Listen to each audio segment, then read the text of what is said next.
And make sure I mute Twitch.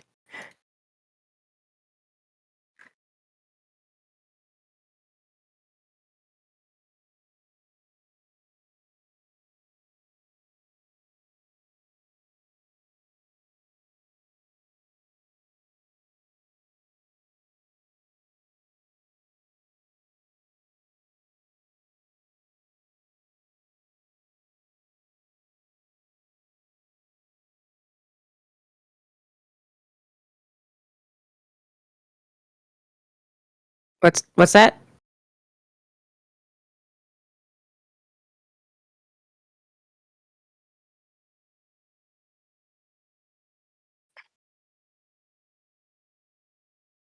Okay.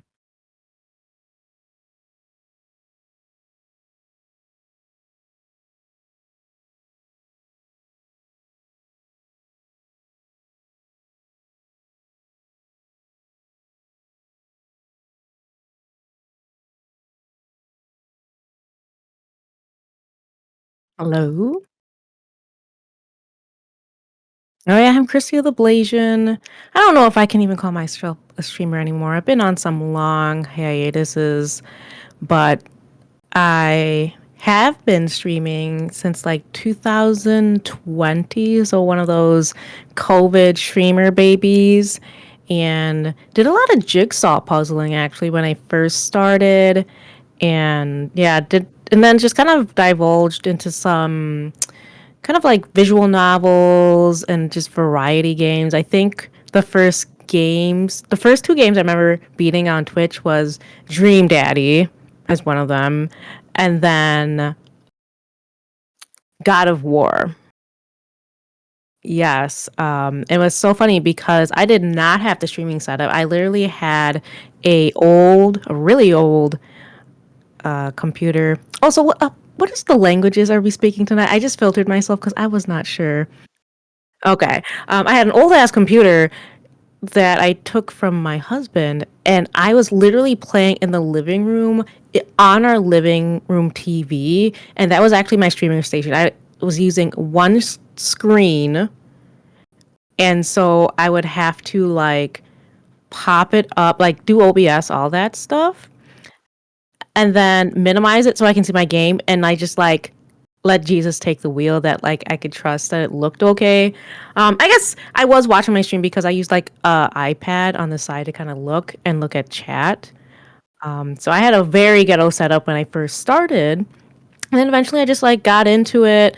You know, got affiliate, did cool like long streams, and then eventually found like Game On to End Lupus, which related to why we're talking here. But then yeah, started doing fundraising on Twitch, which was pretty amazing because I've done other fundraising efforts, and nothing compares to like how much money you can really raise on Twitch, whether you're a smaller streamer or large. Obviously, if you're a large streamer, you're making a huge impact. But I like my lifetime, I think on Tiltify and raising money is over $5,000, but I don't think I'd be able to raise that much money. Yeah, just like not on Twitch. Um, but yeah, so that's my general kind of like high level who is Christia. But otherwise, yeah, I'm a typical nerdy millennial kid. I'm in my 30s. I go to work. I'm too tired to play games. um, yeah. Aside from like typical video gaming, I've been getting really into pinball. The pinball community is pretty large, especially in the Midwest. I mean, it basically birthed and lives in the Midwest, especially out of Chicago. Granted, I'm not in Chicago, I'm in Wisconsin. But bars, pinballs, they go well together. There's lots of ballers in Wisconsin. And got four cats. Two of them are newer. We got Nimbus, Calcifer, Calypso, and most recently Lulu. So we got a big family here. Of course, and I got my husband. So that's me. Child free, no children. I know. Those are some pretty top points about me. And then of course I have lupus, which, you know, right.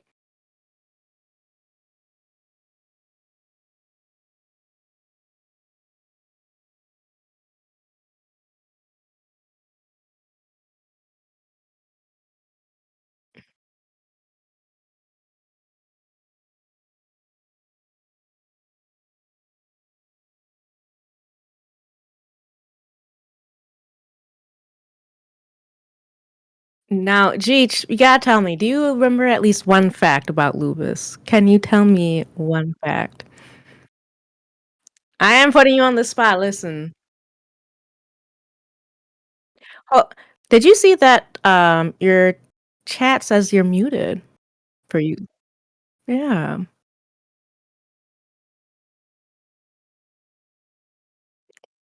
that is weird.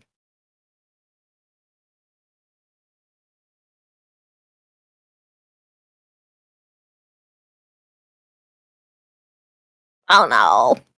My God, that's so. Good thing I did most I of the think there, talking though. yeah, there was a. Okay. Okay, yeah, they can hear Yeah, me. there was a reset on. I gotta redo the whole intro thing for my, at least for myself.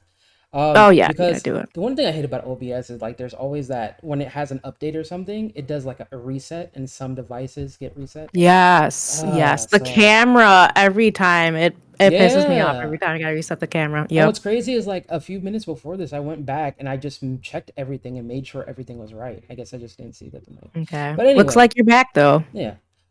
So yeah, guys. Christia gave her intro.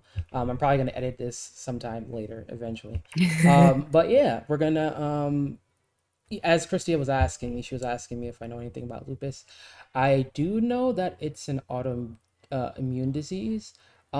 I do. I'm not sure if this is fact, just based off observation, but I've Hmm. noticed that it can change the body structure in terms of Mm. like how you look. Like I've seen people or I've seen a person with lupus that like normally their face looks like something, but like, when they're going through flare-ups, their face is a bit puffier, their body maybe they get a look a bit heavier, maybe retain more water weight, so they actually look different. And people are like, I've seen people on like Twitter and be like, oh, they let themselves go, and it's like, no, they have lupus. And like I've seen some Mhm. horrible comments about people that have lupus and like people making fun of their appearance, and I'm like, this is not something that's controllable. This is not something, like this is a disease that they have to deal with. And so like this Mhm. is also another reason why I wanted to talk about it, but I don't have that much knowledge, if I'm being Okay. I totally mean, honest. you said it was an autoimmune disease. You Mm-hmm. do get a point. We, I'll touch on that body structure thing Mm-hmm. later in the podcast, unless we Okay. really want to talk about it now, but I don't want to interrupt your stream. But Okay. I will add this bit, though, about making comments. Like, when I was a little, Mm-hmm. I definitely laughed at like jokes at expense of someone with lupus Mm-hmm. back when I was a bit more ignorant. Because like Seal, right, famous singer Seal, Oh, Kids from a Seal has Rose, it all too? that, he Okay. has those scars, right? Mm-hmm. That is from a form of lupus. Oh, But I of did course, not he's know been the that. butt of jokes for having those scars on his Mm-hmm. face. I didn't know. I was like, ah, ha, ha, ha. But anyway, just a little tidbit there. But Okay. we can We'll continue on definitely get with into our, that later because yeah. I have a question based off like childhood Mm-hmm. experiences. Mm-hmm. But you guys know the drill. We're gonna do the "Am I the asshole" stories first, and then yeah, later on in the interview, you guys can ask your questions if you have any for Christian. We'll answer them as we go along. So let me pull up the first story, and then so the way I usually do it is like I'll read and then I'll have the guests read one or story. Sure. So I'll read the first one. And it goes, hold on, let me post a link in chat so everyone else can There you follow go. along with Also, I me. did not know Jay Dilla had lupus. I Did did know he? about Selena Gomez. Yeah, PlayStation Dude mentioned it. Oh, I had no idea that he did. Mm-mm. Oh, interesting. I guess yeah, that's another thing. Like I said, it's not really talked about, which is Mm-hmm. at least in my opinion. Let's see.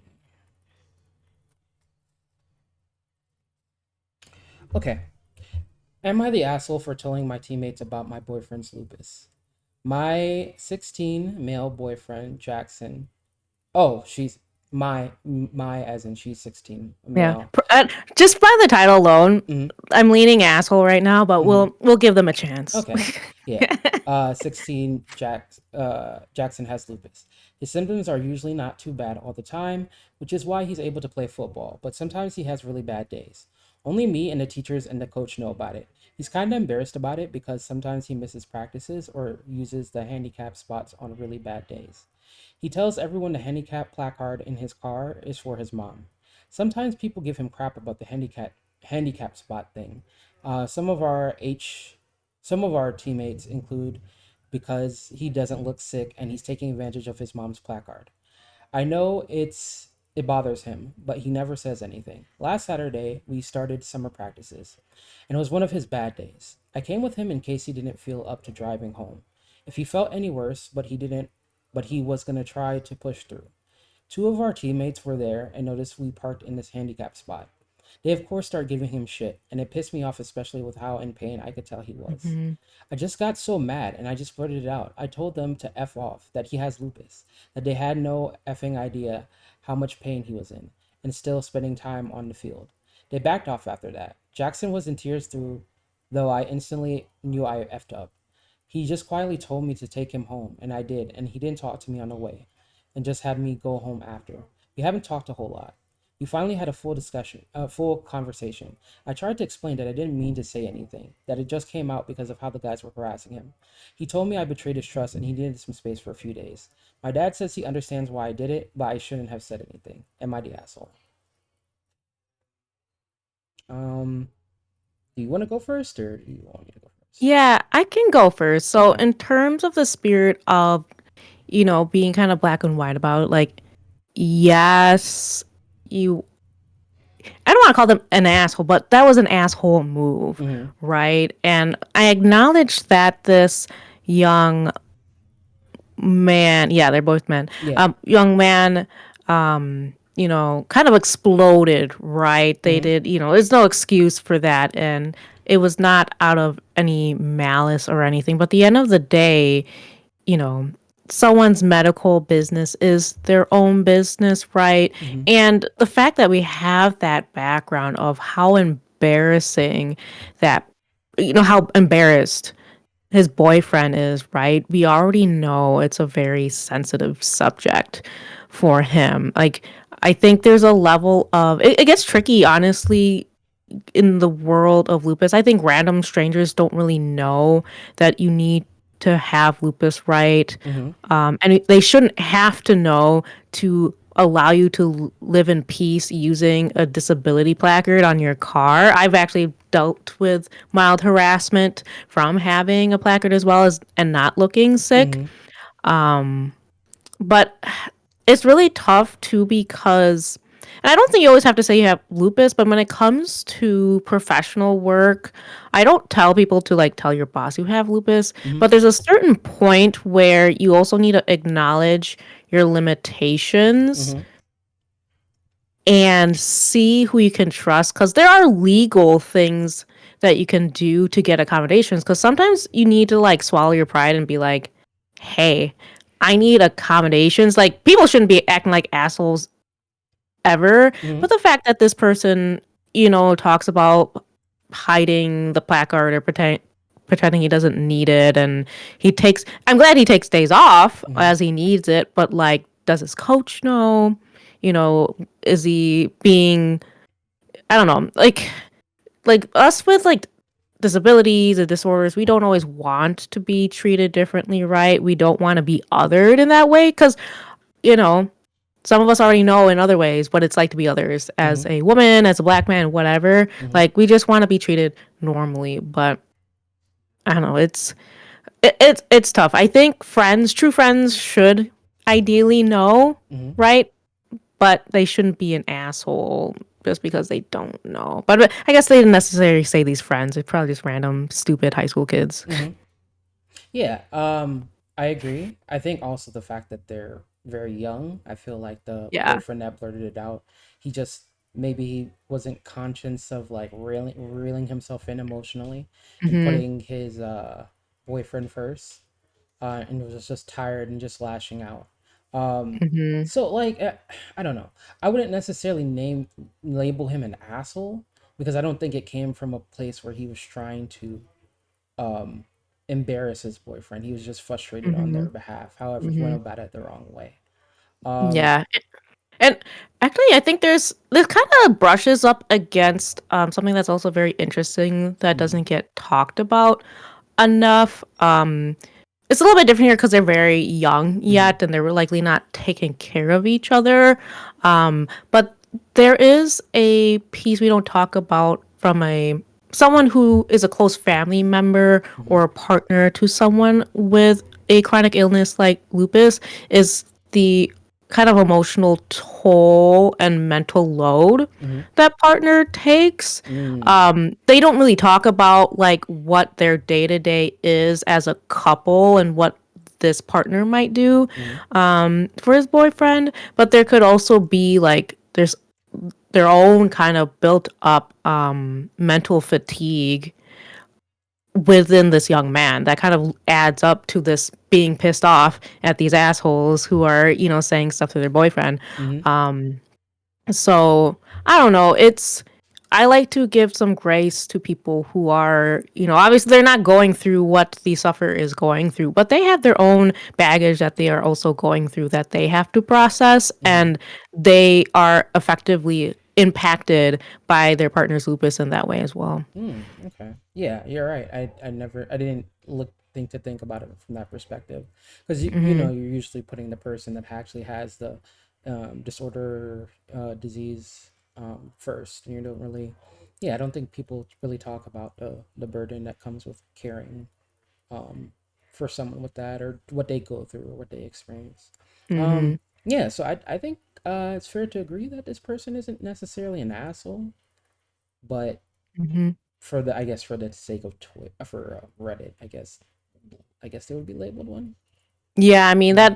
that was an asshole move. Yeah, Hmm. yeah, because Hmm. like we still have to take into account the other person's feelings, Yeah, and you it's still have not to like talk to a them. dump that guy type of thing. It's Hmm. like you gotta have a conversation and apologize. Hmm. Yeah. So okay, I guess so. Then the ruling is, for our perspective, not really 100% asshole, but Reddit terms an asshole. So Right. do you want to read the second story, which is am the asshole for stepping or for snapping at my friend, for my close friend? Sure. Yeah, I Mm. can definitely do that. Let me see. This comes from OK Schedule Hey, Steph. 3607. Mm-hmm. Okay. Am I the asshole for snapping at my close friend due to overwhelming emotions for battling lupus?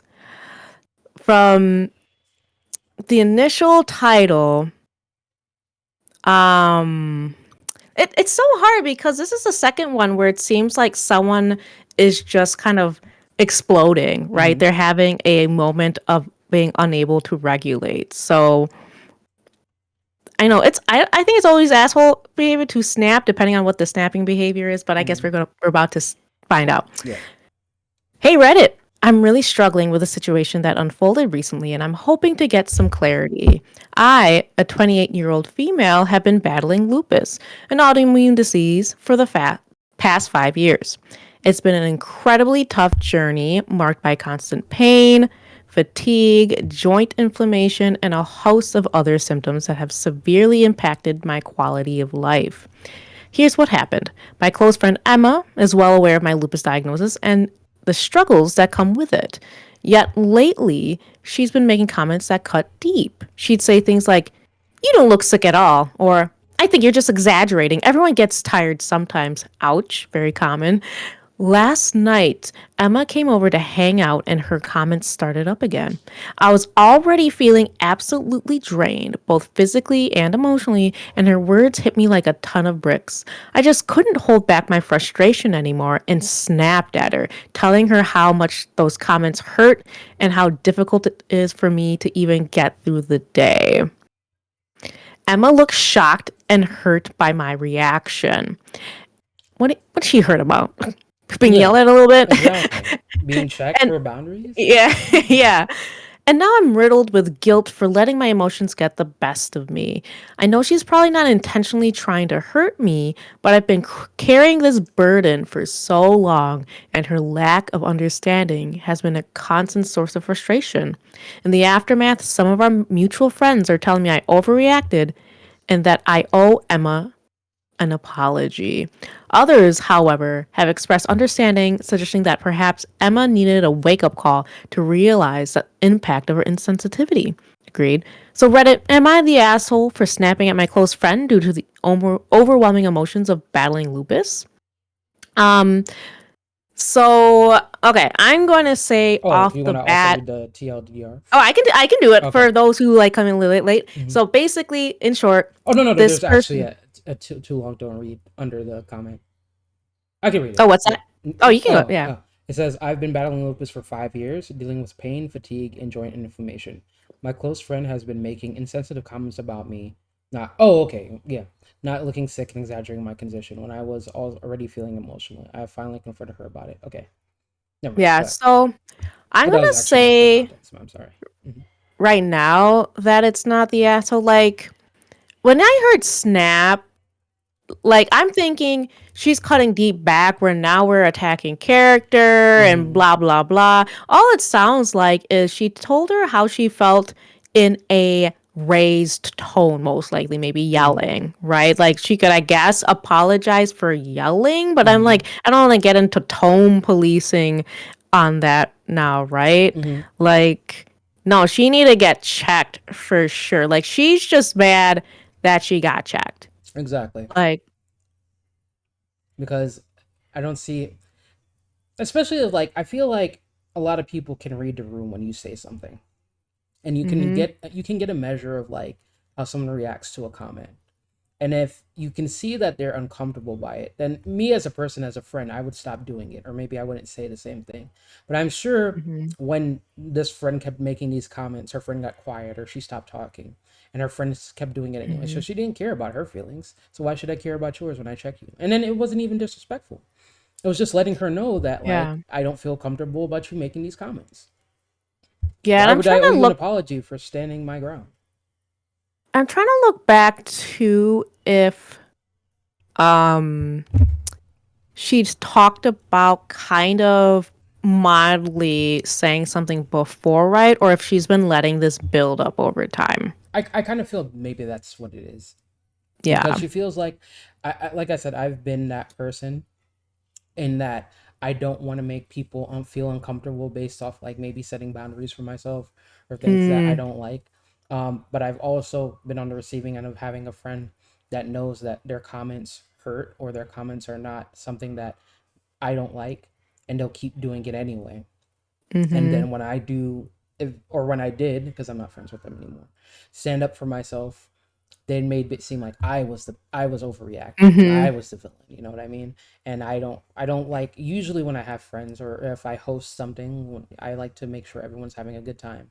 I don't like Yep. to bring down the, the vibe or the mood. So I'll just suck it up. That's usually my take. But now that I've gotten older, I've been less about like tolerating bullshit. If you do some shit, then expect shit back, and let the cards fall where they may. If whoever's uncomfortable, well, it's not you that they're coming at, right? It's me. So Right. in this case, I don't think that she was an asshole. I don't even think she owes them an apology. If anything, I would check the friends that are saying that they owe her an apology Yeah, and like for explain. what Hmm. Hmm. exactly? I would love to know what exactly Hmm. she's supposed to apologize for. Like what is she hurt about, Hmm. Yeah, I right? have no idea because she's just stating her boundaries. I don't know why that would be an issue. Um, Right. Yeah. mhm. And unfortunately, too, these are pretty much like the classic phrases that anyone with a chronic illness has heard all the time. Mhm. You don't look sick. I think you're just exaggerating. Everyone gets tired. Um, are you still sick? Like, how Mhm. are you still sick? Like, and are you better yet? Like, even things that don't sound negative, Mhm. like, they just sound like they're asking a check in question. The way they say it sometimes, it's very much a kind of like, oh, you're still sick type of thing, right? Mhm. At the core of their question. Mhm. It's very tiring. It's very dismissive, right? It's Mhm. basically, right, she doesn't believe, like, you're taking it too far. You're like leaning in to your illness. Yeah, exactly. Where it's like, no, bro, like literally, you sleep and you still feel tired, or like Mhm. literally your brain isn't working because your brain fog is like so messed up. Yeah. Yeah. And I 100% agree. I'm just gonna read real quick what Steph said. Stuff like gaslighting. You can find new friends. It should do Mm-hmm. like your boundaries. The friend should apologize who was mean. Don't yeah, not the patronizing tone. Why would you do that? Yeah. And it's the same thing too. Just not I'm not trying to equivocate lupus and depression, but it's like the same thing with depression, right? Mm-hmm. Like people say, "Oh, you're still depressed." Like why Yeah. are you still depressed? You're doing this, you're doing XYZ. Like depression comes in many different forms, you know. Mm-hmm. Yeah, so I don't think she's an asshole for setting up. It's also 1 minute.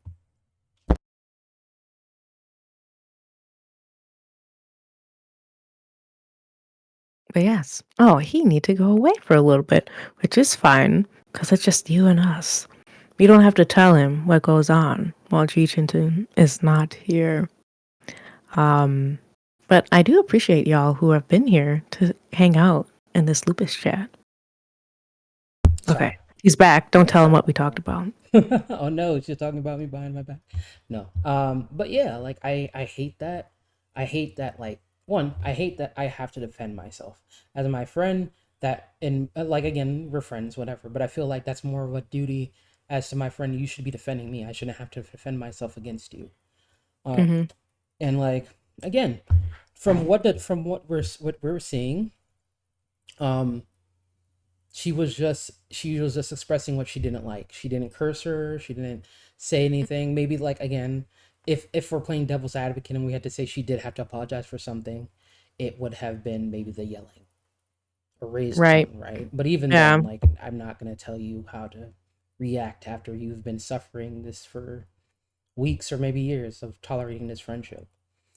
Yeah. So you know, yeah, she's not the asshole in my opinion. And Yeah. Steph says she should set more boundaries, and if they don't want to change, leave them. Yeah, that too. And like I said, also with the other friends telling her that she needs to apologize, I feel like she should also check those friends too, because like personally, like I wouldn't want those now. Like younger me would have tolerated that type of stuff and said, oh, "Okay, maybe I was overreacting, or maybe I was no, no, no, Mm-hmm. no, I wasn't, I wasn't." No. Yeah. And having a chronic illness, really, as time goes by, you really see like who the real ones are Mm-hmm. for whether it's the time you really fall on your ass and need help, right? Or those who still stick by you when, like, you have to decline invite after invite because you were just not doing well, Right. and things like that. It's tough, like having, a chronic illness, whether it's something like lupus, anxiety, depression, and other autoimmune disorders.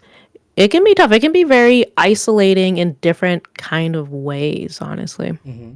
Yeah. Um, it's just and again it's just that situation. It's just sorry if I sound a little triggered, but it's like something that I have gone through, and just my Mm-hmm. nature of like I don't I it's not that I have a problem with confrontation.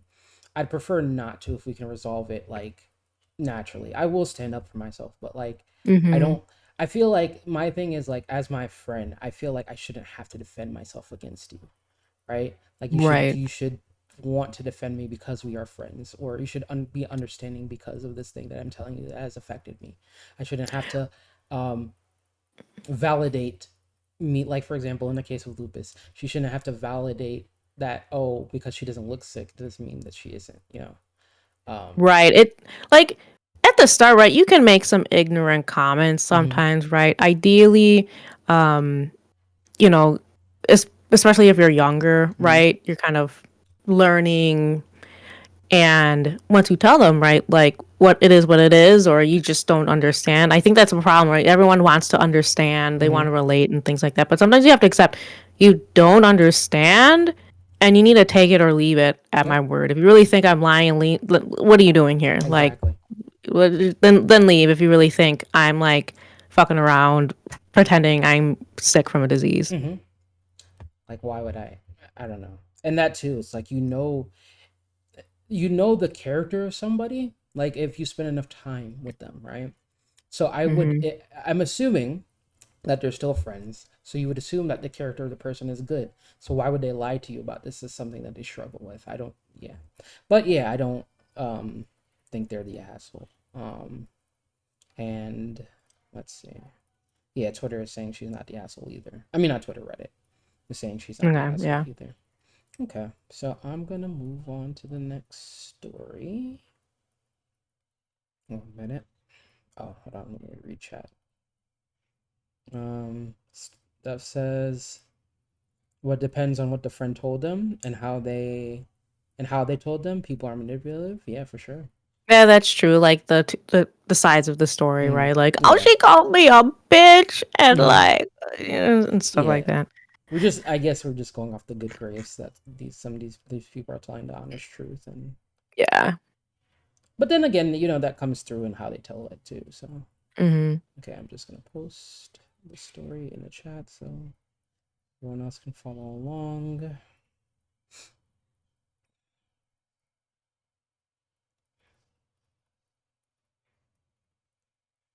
Mm,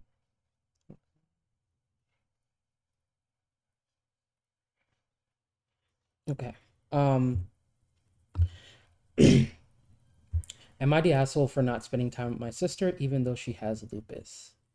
Interesting. Okay. When I, 17 female, was little, my sister, 21 female, would make my life miserable, even going as far as convincing me that I was adopted and that my mom was going to return me because she didn't Yeah. love me. I believed it for years until I was about 9. She used to interrupt me while I was talking to my mom or dad and tell me that nobody cared about me and bully me, even physically. She bullied me and I would pretend that everything was okay. I cut her off. My life has been as much as I could. I cut her off my life as much okay. There. My life as much as I could since we still live in the same house once I found out I wasn't really adopted. I ignore everything she says or does and only talk to her if I really need it or to keep the peace. Once she noticed that I didn't really care what she did or said, she started destroying my things. Luckily, she didn't touch anything that I really cared about since I had hidden everything, like a hairbrush, a phone charger, my wallet, and when that didn't work, she started to also ignore my existence with a few snide comments here and there. Recently, my sister found out that she has lupus. She had to stay in the hospital and then she came home and stayed in bed while my parents brought her food or kept her company. I guess the disease scared her or something like that because all of a sudden my sister is all about being the big sister and being nice and stuff. She asked me to go to the mall with her or to watch a show with me. I always say no because I don't want to spend time with her. I'm not mean or anything, I just say no. And when she asks why, I simply say that I don't want to. I guess she lost her patience because we were having a family dinner. Lockdown is over in my country. And she told my whole family that I refused to go to the mall with her the day before. And that's why she didn't that's why she didn't have a gift for my cousin and then went to tell my family how I would never want to spend time with her. Since then, after a really long lecture from almost all my family members, I've received texts, calls, and even Facebook messages from Oh, friends, gosh. family, and some people that I don't even know about how I should just forgive her and that she was just a kid and didn't know what she was doing. Am I the asshole for not wanting to forgive her? She did know that she did know what she was doing because she would not be as mean in front of my parents, so she didn't get scolded, and I was also a kid. I'm younger than her. I'm definitely not ready to spend time with her alone, especially when she hasn't even said sorry. Hmm. So you want to go first or Yeah, I can go first. I don't think she's the asshole, but we are not entitled to have a relationship with anybody, mm-hmm. sickness or not. I mean, it doesn't say like she was trying to guilt her saying like lupus. She did say something about she didn't get a gift because she didn't go to, shopping with her. And I don't know if it has anything to do with that. But I would say like not the asshole, Mm-hmm. like, um, you know, I think I mean, it's really up to her on if she wants to have a relationship with her. Mm-hmm. I'm in the chapter of my life where I guess if I wasn't having a relationship with anyone anymore and Mm-hmm. they reached out to me and actually try to have a good faith conversation about like why, I Mm-hmm. might talk to them and I might tell them straight up like, listen, you were a bully Mm-hmm. and I just don't have interest. I'm traumatized from that and I don't have interest in repairing that. And that's Mm-hmm. the end of a conversation. But not everyone's even entitled or granted to that conversation either. Mm-hmm. And I think until she was about 9, and she's a younger sister, they have like what, a 4-year difference. Yeah, at a certain age, Mm-hmm. that older sister knew and remembers some of the things that she said to her. Mm-hmm. And the fact that she hasn't apologized for anything, Yeah, right? that's what makes it Um, worse. Yeah. yeah. So, I mean, I think they could have the conversation, but they both have to want to have that conversation, Yeah. and I don't think she's an asshole. Yeah. I 100% agree. I feel like in today's society too, like people don't understand the difference between mistakes and choices. And Mhm. I think that if confronted, the sister would say that, oh, it was a mistake. And it's like, no, that was a mistake. That was a choice that you made to be horrible to her. And it's like Mhm. you have to, there are consequences for everything that you do, unfortunately. And the consequence of this is that your sister doesn't want to have anything to do with you. You thought it wasn't a Mhm. big deal, whatever, and maybe you had a come to Jesus moment when you realized you had lupus, but like you have to now take the consequences of how you treated that person regardless. Because like I've had people, that I've gone through things and then they realize like they've treated me badly and then now it's like, oh, now I want to patch the thing, and it's like, well, I don't have to. I can accept your apology, but I don't have to then interact with you, right? Like, Mhm. I'm not holding it against you, but I also don't have to put my, in order to prove that I forgive you doesn't mean I have to interact Yeah. with you, right? Shit, you don't even have to forgive them. They can say sorry all you want, and then you can say, I don't forgive you. Yeah. I'm like, Yeah, your apology sorry. means nothing to me. Yeah. So Yeah. she's, yeah, like, I wouldn't, I don't see, she's not an asshole whatsoever.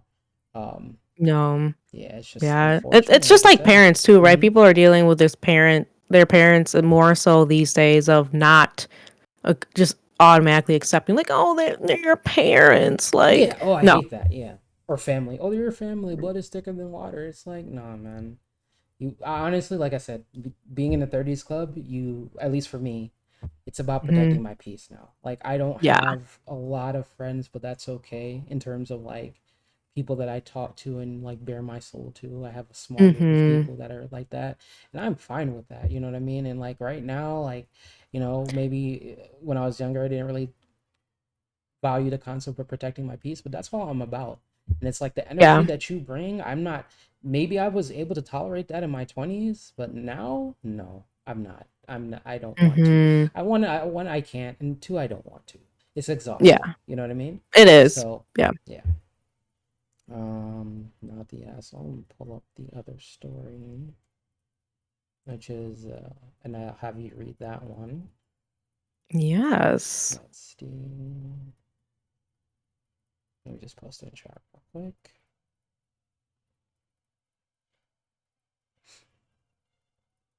Mm, Okay, that's the. Am I the asshole for telling my parents they won't have contact with my son if they don't stop treating him like he's sick? Yes. So I, a 26-year-old female, have lupus and have done so since 14. I'm not going to bother going into every detail of my life regarding this, but my parents often would act as if I had something wrong with me or was extremely fragile because of the disease. Ooh, relatable. Okay. Yes, sometimes I couldn't do things, but I was never hindered for as long or as severely as they made out. Recently, I got pregnant and decided to wait until I knew the gender to tell anyone but my husband, of course. It's a boy, and we told both of our parents earlier this month. His parents were ecstatic. Mine? Not so much. They kept going on about, are you sure you want to keep it? Because it could be high risk, or the baby could have a higher chance of getting lupus themselves. Yes, it's higher risk, but not any more risky than the average high risk pregnancy.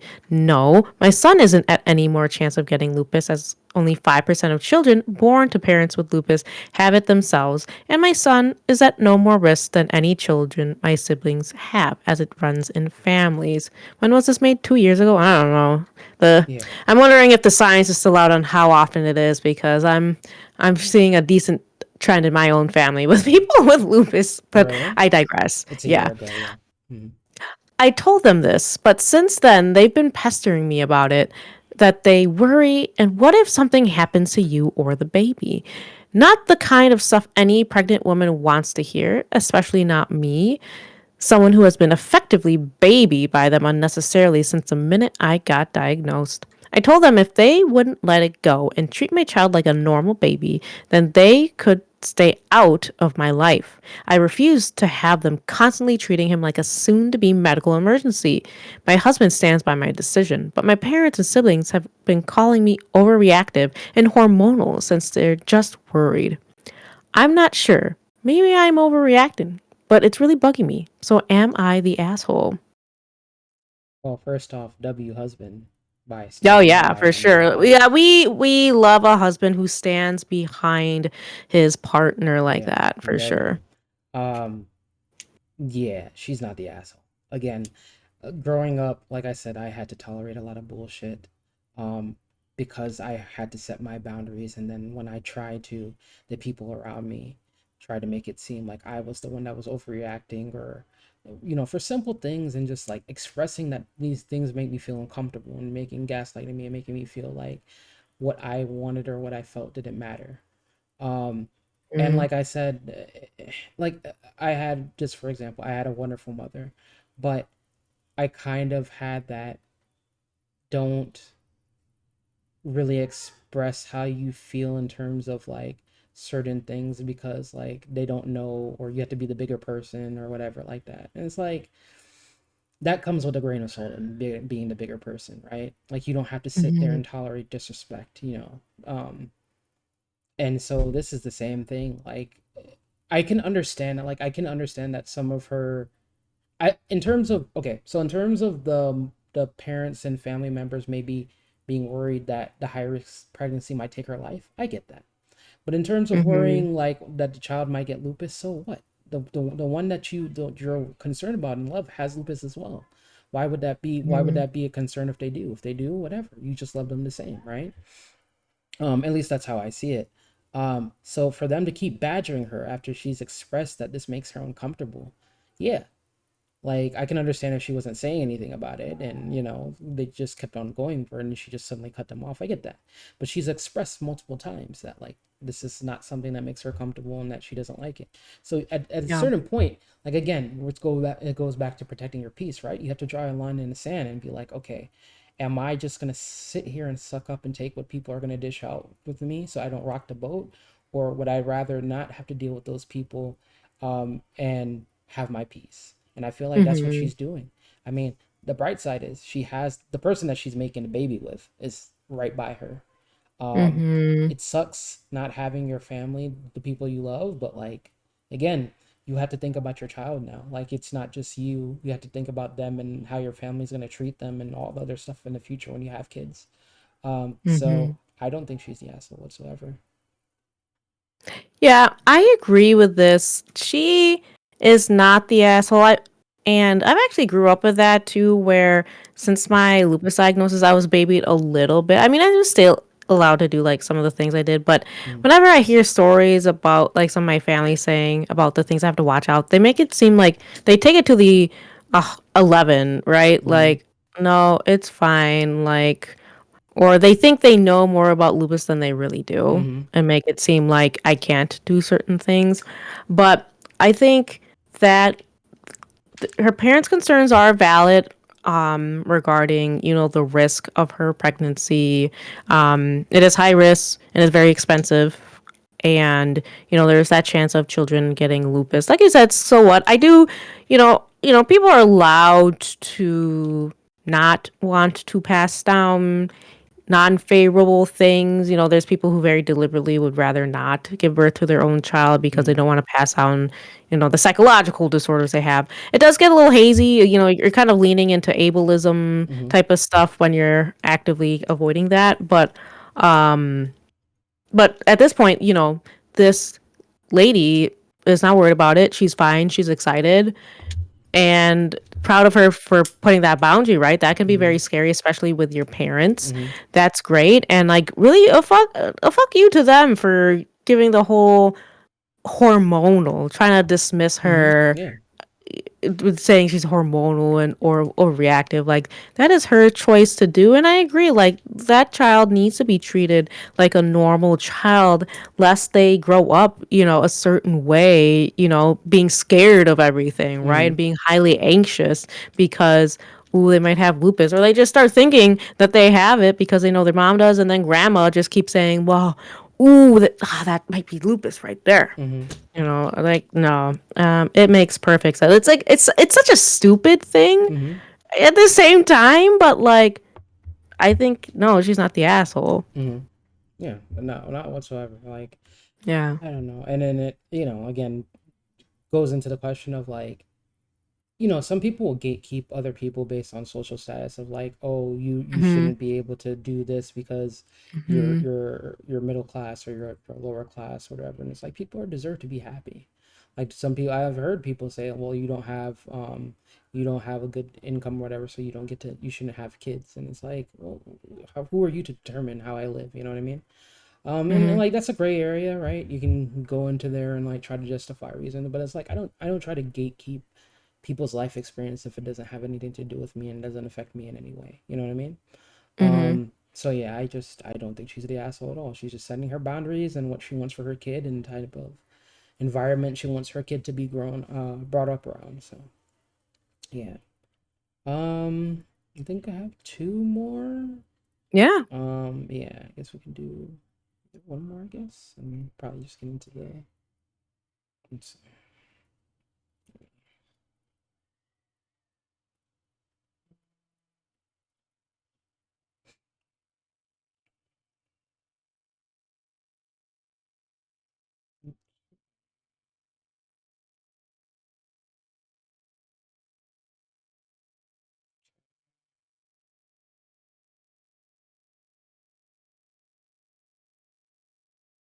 Which is the hot one? okay.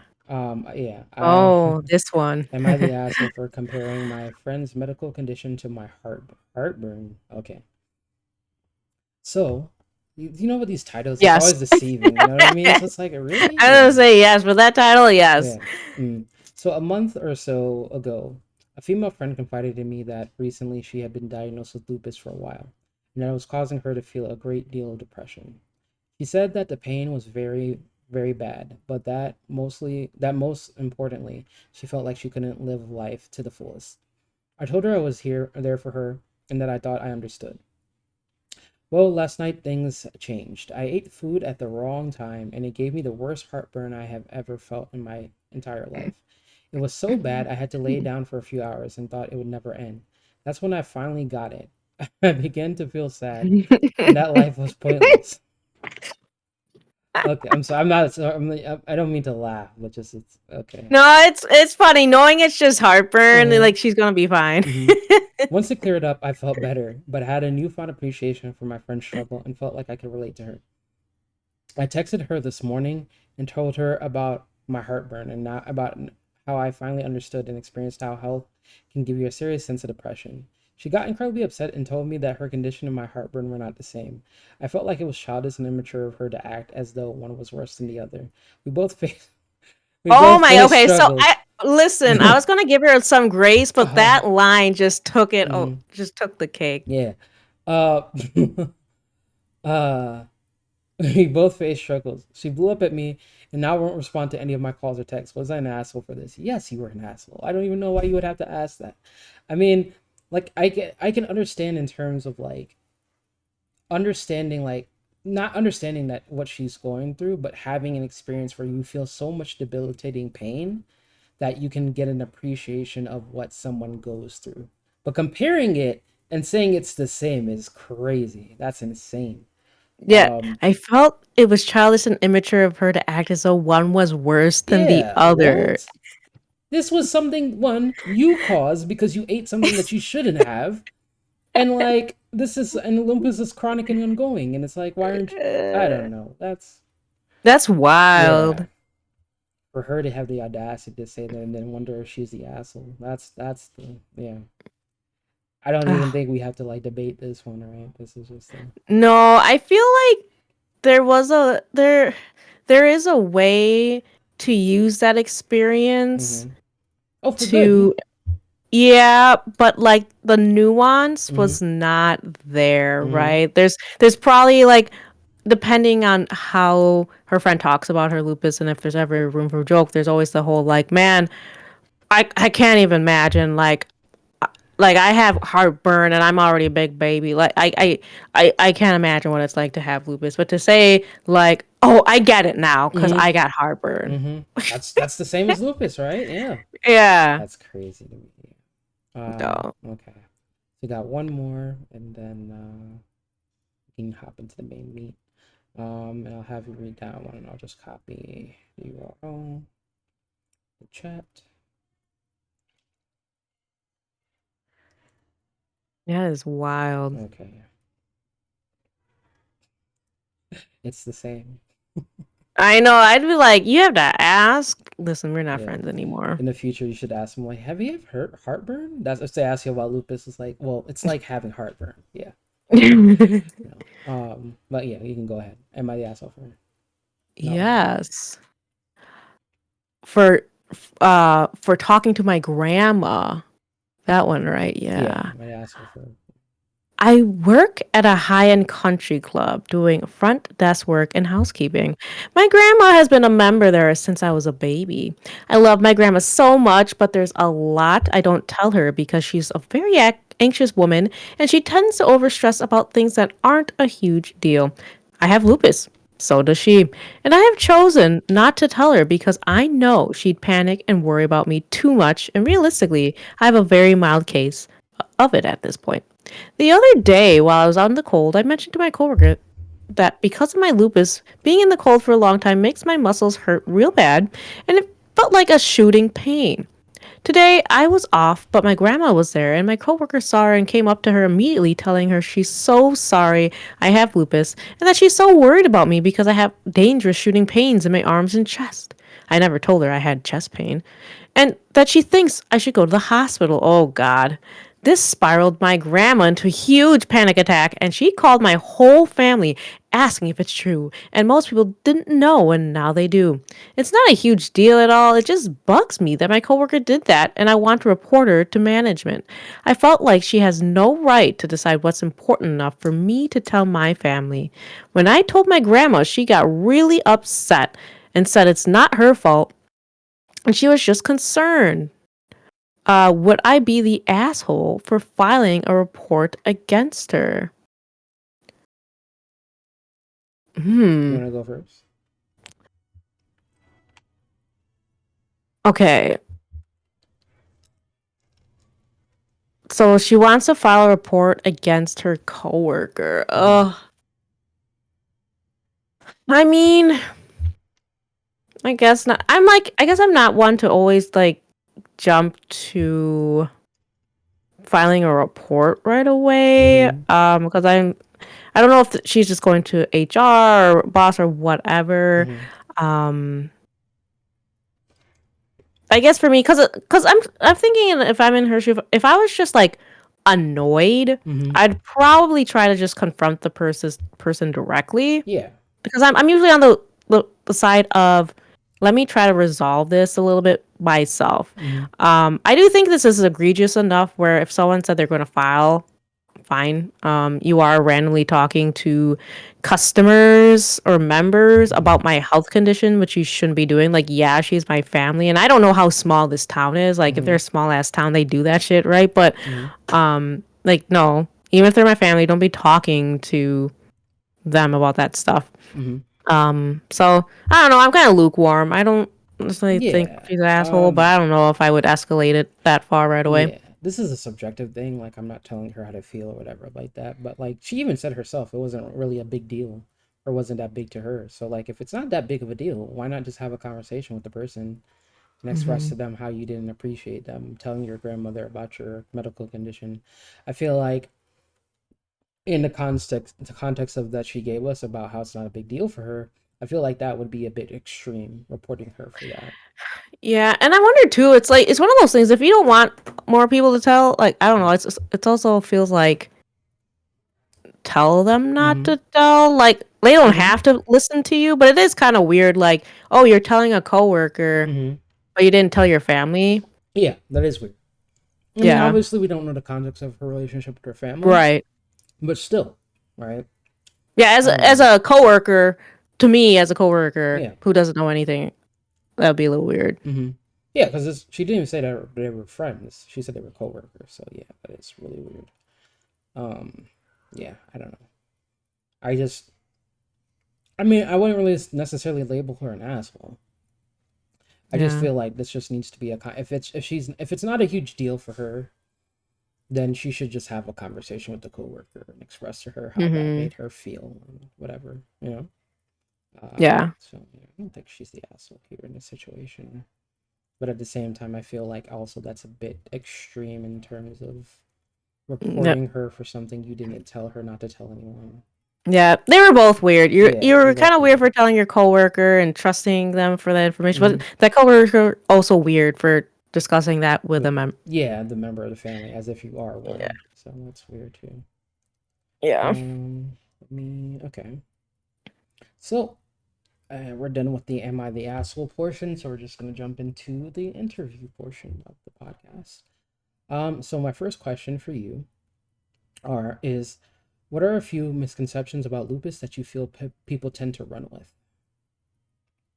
Mm, I think one is everyone. No, so let me start with this. So lupus is a terrible disease. It sucks. However, its level of terribleness varies from person to person quite a bit. And kind of related to that lady who mentioned she has a mild case, everyone will assume anyone who knows a little bit about lupus or know people with lupus Mm-hmm. will assume you're having a rough go on it all Mm-hmm. the time. Oh, okay. It's like, oh my god, like, oh, you poor child, like, oh, you're just they think it's just your world is terrible and you have a hard time doing anything type of stuff, Mm-hmm. when really there's plenty of people with lupus that they take their meds every day, they look and generally most days feel like a normal human being, Mm-hmm. or there's certain chronic things they deal with that is just normal, that is not a big deal. Like, let's say, like, ooh, I have really stiff joints and they hurt from time to time really regularly. Mm-hmm. I've been like this since 10 years old. It's become a normal where it's like doesn't bug me in that way anymore, right? Mm-hmm. I'm able to go outside, I hike, I work out. I do have some mild limitations, but otherwise my life is pretty great. And I can take care of myself. But then I just get these comments like, and I don't want to say lupus isn't that bad. I want to just tell them like, hey, that person's lupus looks different from my lupus, but I still have lupus. Mm-hmm. But at any second, if my body is not doing well, it could do a whole 180, Mm-hmm. honestly. Okay. And I end up in the hospital, right? Like, I'm great today. Mm-hmm. A month from now, depending on environmental factors, who knows what, I could be literally almost dying. Oh, okay.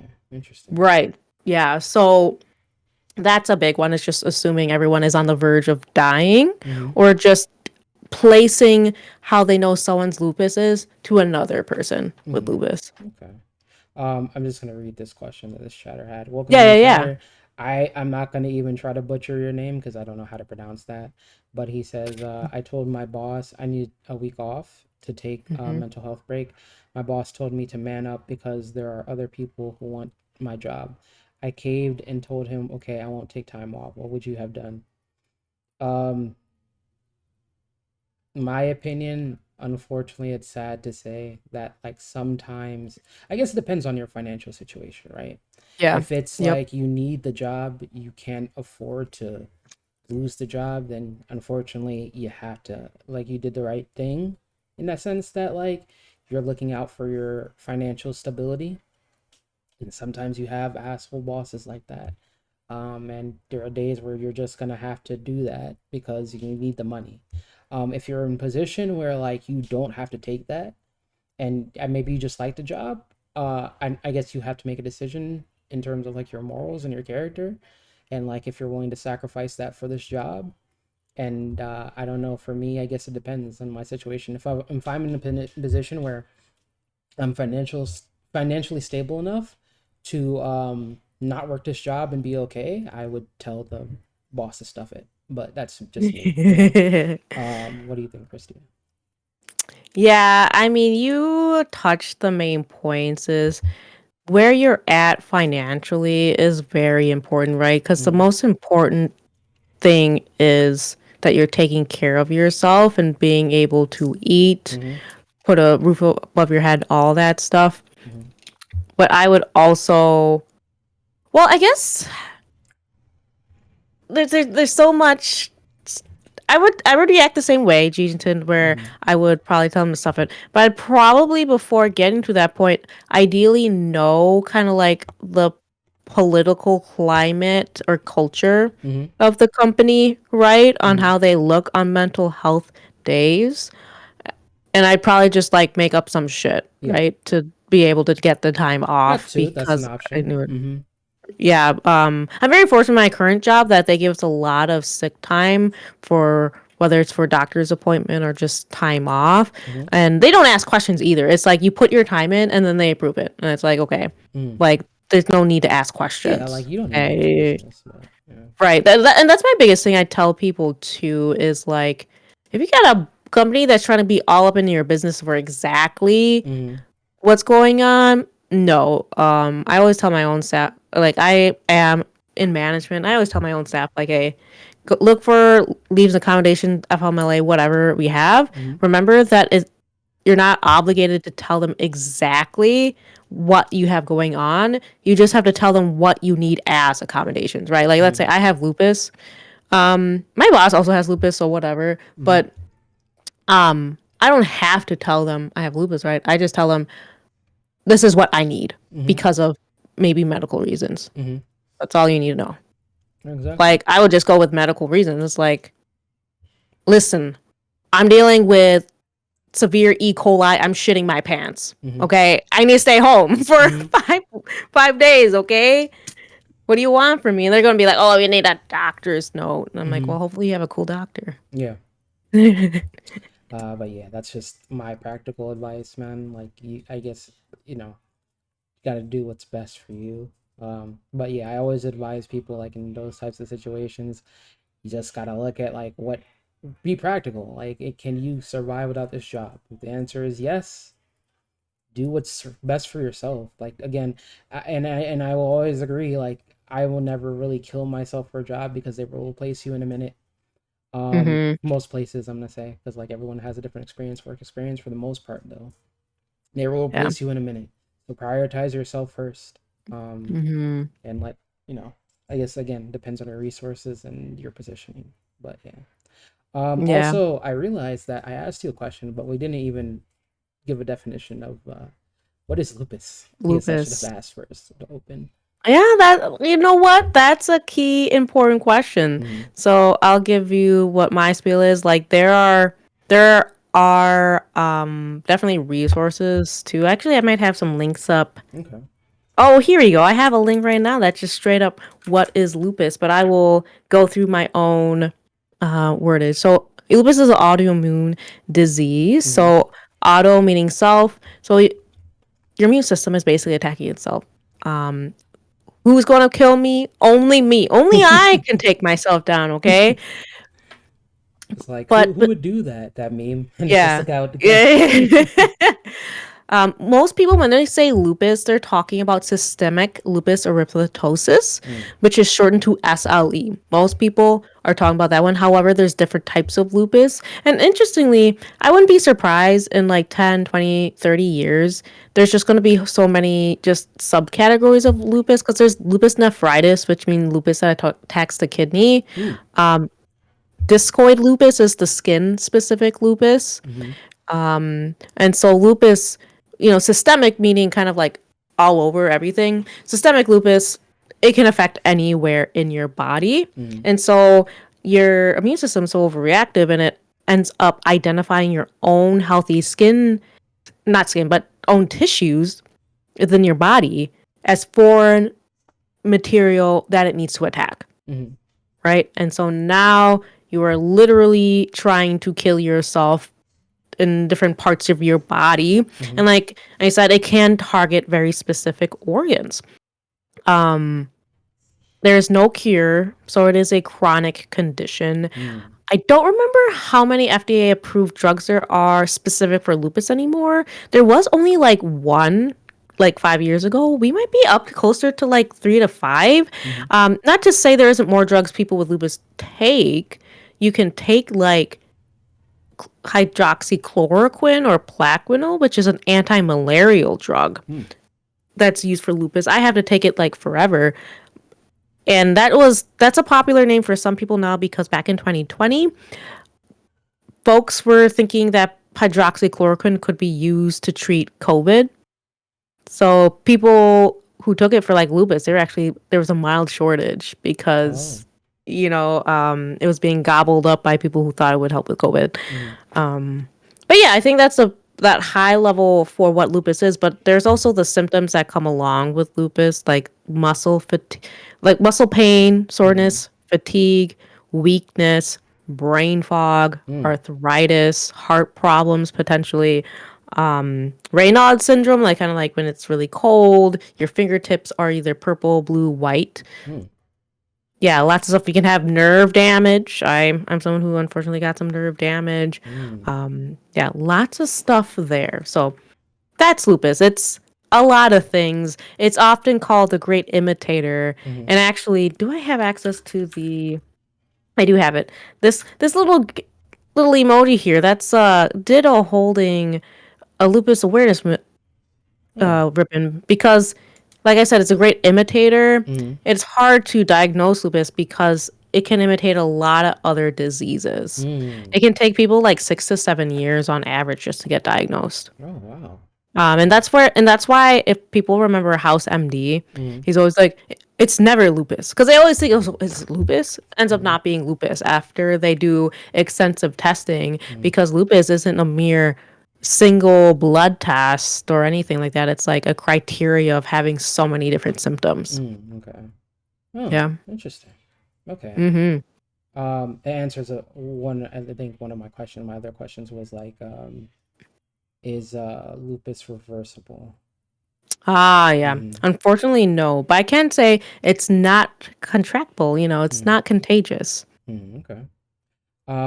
My second question was, and I guess you kind of answered this a bit too, but are the symptoms of lupus more or less consistent, or does it vary greatly from person to person? Oh, yeah. Mm. So it definitely varies from person to person. So for me, like the day to day for me would be kind of my joints, I would say, would be the biggest thing. Mm-hmm. Fatigue. Fatigue is very common across the board, and arthritis is pretty common. Mm-hmm. Um, and then some of the aftermath that I've had is, it's not that the lupus itself it did it, but the damage it did Mm-hmm. resulted in it, right? I have nerve damage in some of my peripheral nerves in my legs/feet. So the bottom of my feet, especially the left one, is partially numb. Mm. And so my range of motion is not that great. My ankle strength isn't great. So let's say I'm doing like lunges or split squats or something, you're usually balancing yourself a little bit more on one foot. Mine gets all wobbly and I can't do it too well. I can't use flip flops because I can't really feel like you make very subconscious movement in your feet based on how the flip flops are sitting on your feet Mm-hmm. to keep them on your feet. I can't feel that. Mm-hmm. And so they just fly off my feet. I can't grip them. So I Mm-hmm. always have to have like shoes that actually hold on to my ankle. Mm-hmm. And that's just a permanent thing that I have to deal with at this point. But Mm. kind of what we discussed earlier, I've had people ask like, "Oh, you still can't feel your feet?" I'm like, "No, what about nerve damage?" Do you not understand? Nerve Mm. damage, if it heals at all, is insanely slow. Mm. You know, Mm. so yeah, very different. There's some people they can't get out of bed each day, right? Mm. There's some people so sensitive to the sun, so sensitive to UV rays and other rays, they can't sit under certain artificial light even Oh. because that can trigger a flare up Mm. for them. Mm. So yeah, the level of pain and ability, there's plenty of folks who are on disability. They can't work anymore. At least they can't work full time. Mm. I'm fortunate to at least be able to work full time. Hmm. Yeah, I didn't know it was so debilitating. Hmm. Yes, yeah. Some folks they are. That's why I understand why people can assume if they know someone who is really severely disabled from lupus to Mm. see me and hear me and like, oh my gosh, you have lupus. It's Mm. like, yeah, but if on a scale of 1 to 10, I've gotten up to like a 7 before, but I'm at like a 3 right now, Mm. Okay. type of thing. Hmm. Okay. Um, what are some things you feel people don't know about lupus that they should? Um, hmm. My brain kind of went in a direction more so like what maybe people without chronic conditions have versus knowing what people who do have them. Mm-hmm. But I think part of it is knowing that people with chronic conditions generally, don't forget, they're very hyper aware of it Mm-hmm. and they don't like being held back because of it. Mm. I can say for myself, like I push myself a lot because I want to live life and do stuff and not be held back. And the problem is they might push themselves to their detriment, right? There's always this need and want to be independent. And not feel like a burden. I think this burden thing also goes to other like childhood trauma, other things not related to lupus. But Mm-hmm. I think a lot of people don't want to feel like a burden. Mm-hmm. And so it's not uncommon for folks. And I feel like folks who might be similar to me, maybe they're in the middle where they're generally okay, but they do have hard days. They might have a hard time admitting the Mm-hmm. hard days. And Mm. thus they push themselves further Mm. because they like to have that facade that they're okay. And this is not to say, oh, you better constantly help your friends with lupus because they're pretending when they tell you they're okay. Mm. But I think it's just knowing that we do have that mental weight of, we don't want to hold other people back. And we feel guilty for like the ones around us that do take care of us, Mm-hmm. like on a daily basis, weekly basis, whatever. Because it's like, I don't know, it's really hard to like explain to people what it is like to be with lupus. Mm. Okay. Oh. Um, yeah, I hope I articulated that okay. It's like, um, No, it can no, be it's hard. understandable. Um, Welcome in, Big Mac, Daddy. hey, welcome, Big Mac Daddy. Welcome back from Florida. Um, I'm just thinking about, because like you said, there's varying degrees of it. Mm-hmm. So yeah, I think like you said, it also kind of goes back to the misconception thing of people like assuming that like they understand about Mm-hmm. lupus and that like they know enough to tell you about yours and things like that. So. Yeah, and I guess another thing to remind people of, um, is there's a couple of analogies that are like a lot of people. The old school one is the spoon theory Mm-hmm. that's been around. But I think there was a Dungeons and Dragons equivalent Mm. Okay. that was used. Let's see if I can find it here really quick. It was pretty cute. But for those who don't know the spoon theory, which is very popular, it's basically, let's say you're allotted 5 spoons a day to do your tasks. So for someone with lupus, depending on the day, okay, to take a shower takes me 1 spoon. To make breakfast, that's another spoon. Just to drive to work and just work, it takes 3 spoons already. Mm. But now I need to come home, make dinner, prep to go to bed, blah, blah. So I end up borrowing spoons from my next day. Mm-hmm. And that was a way to communicate how living with lupus felt like the fatigue. And I think a lot of people can relate to that these days, because everyone's a little exhausted these days Oh, and for they feel sure. like they're just running on empty and borrowing from the next day. Mm-hmm. Um the I think the D&D one that was okayish was, so it's like when you're out of spell slots and you need to take a long rest to regain them all. Mm-hmm. So like taking a shower is like a second level task, whereas making an important phone call it's a fifth level task. And then Mm. if you're out of fifth level task slots, you just can't do the phone call anymore. Mm, okay. However, you can expend higher level slots to take the lower to be able to do lower level tasks like Mm. taking a shower. If you've spent your lower task slots on dishes, eating, and getting dressed, you can use those higher level tasks type of thing. So it's just like a lot of borrowing, being able to do stuff Mm. from things. So it's paying robbing Paul to pay Peter all the time. Mm, okay. Makes Like sense. that's me on the weekends basically. I'm like, I want to go out, right? Or just rest or do dishes, Mm. whatever. Oh, dishes, gross. Okay. I wanted to ask, can you share a moment where lupus severely impacted your life or prevented you from doing something you wanted to do? Oh man. I mean, yeah, I could tell you the story of when I had my first real lupus flare back in 2016. Okay. My God, it's almost 10 years ago. It's crazy. So I've had lupus since I was at least diagnosed, since 10 years old. I'm in my 30s now. So it's been a good 20 some years, right? I had never had a true flare up. We just had some warning signs, did some blood work. It was in my family already. We got diagnosis. Fine. After probably not heeding some of the precautions I should have taken for lupus, I ended up having a huge flare up. But I didn't know right away that was what was going on. To be honest, when this happened, I was dealing with some potential stressful situations. Just came from a very sunny vacation, Mm-hmm. and I was starting to deal with like irritating arthritis, Mm. which I didn't think was too abnormal given my circumstance.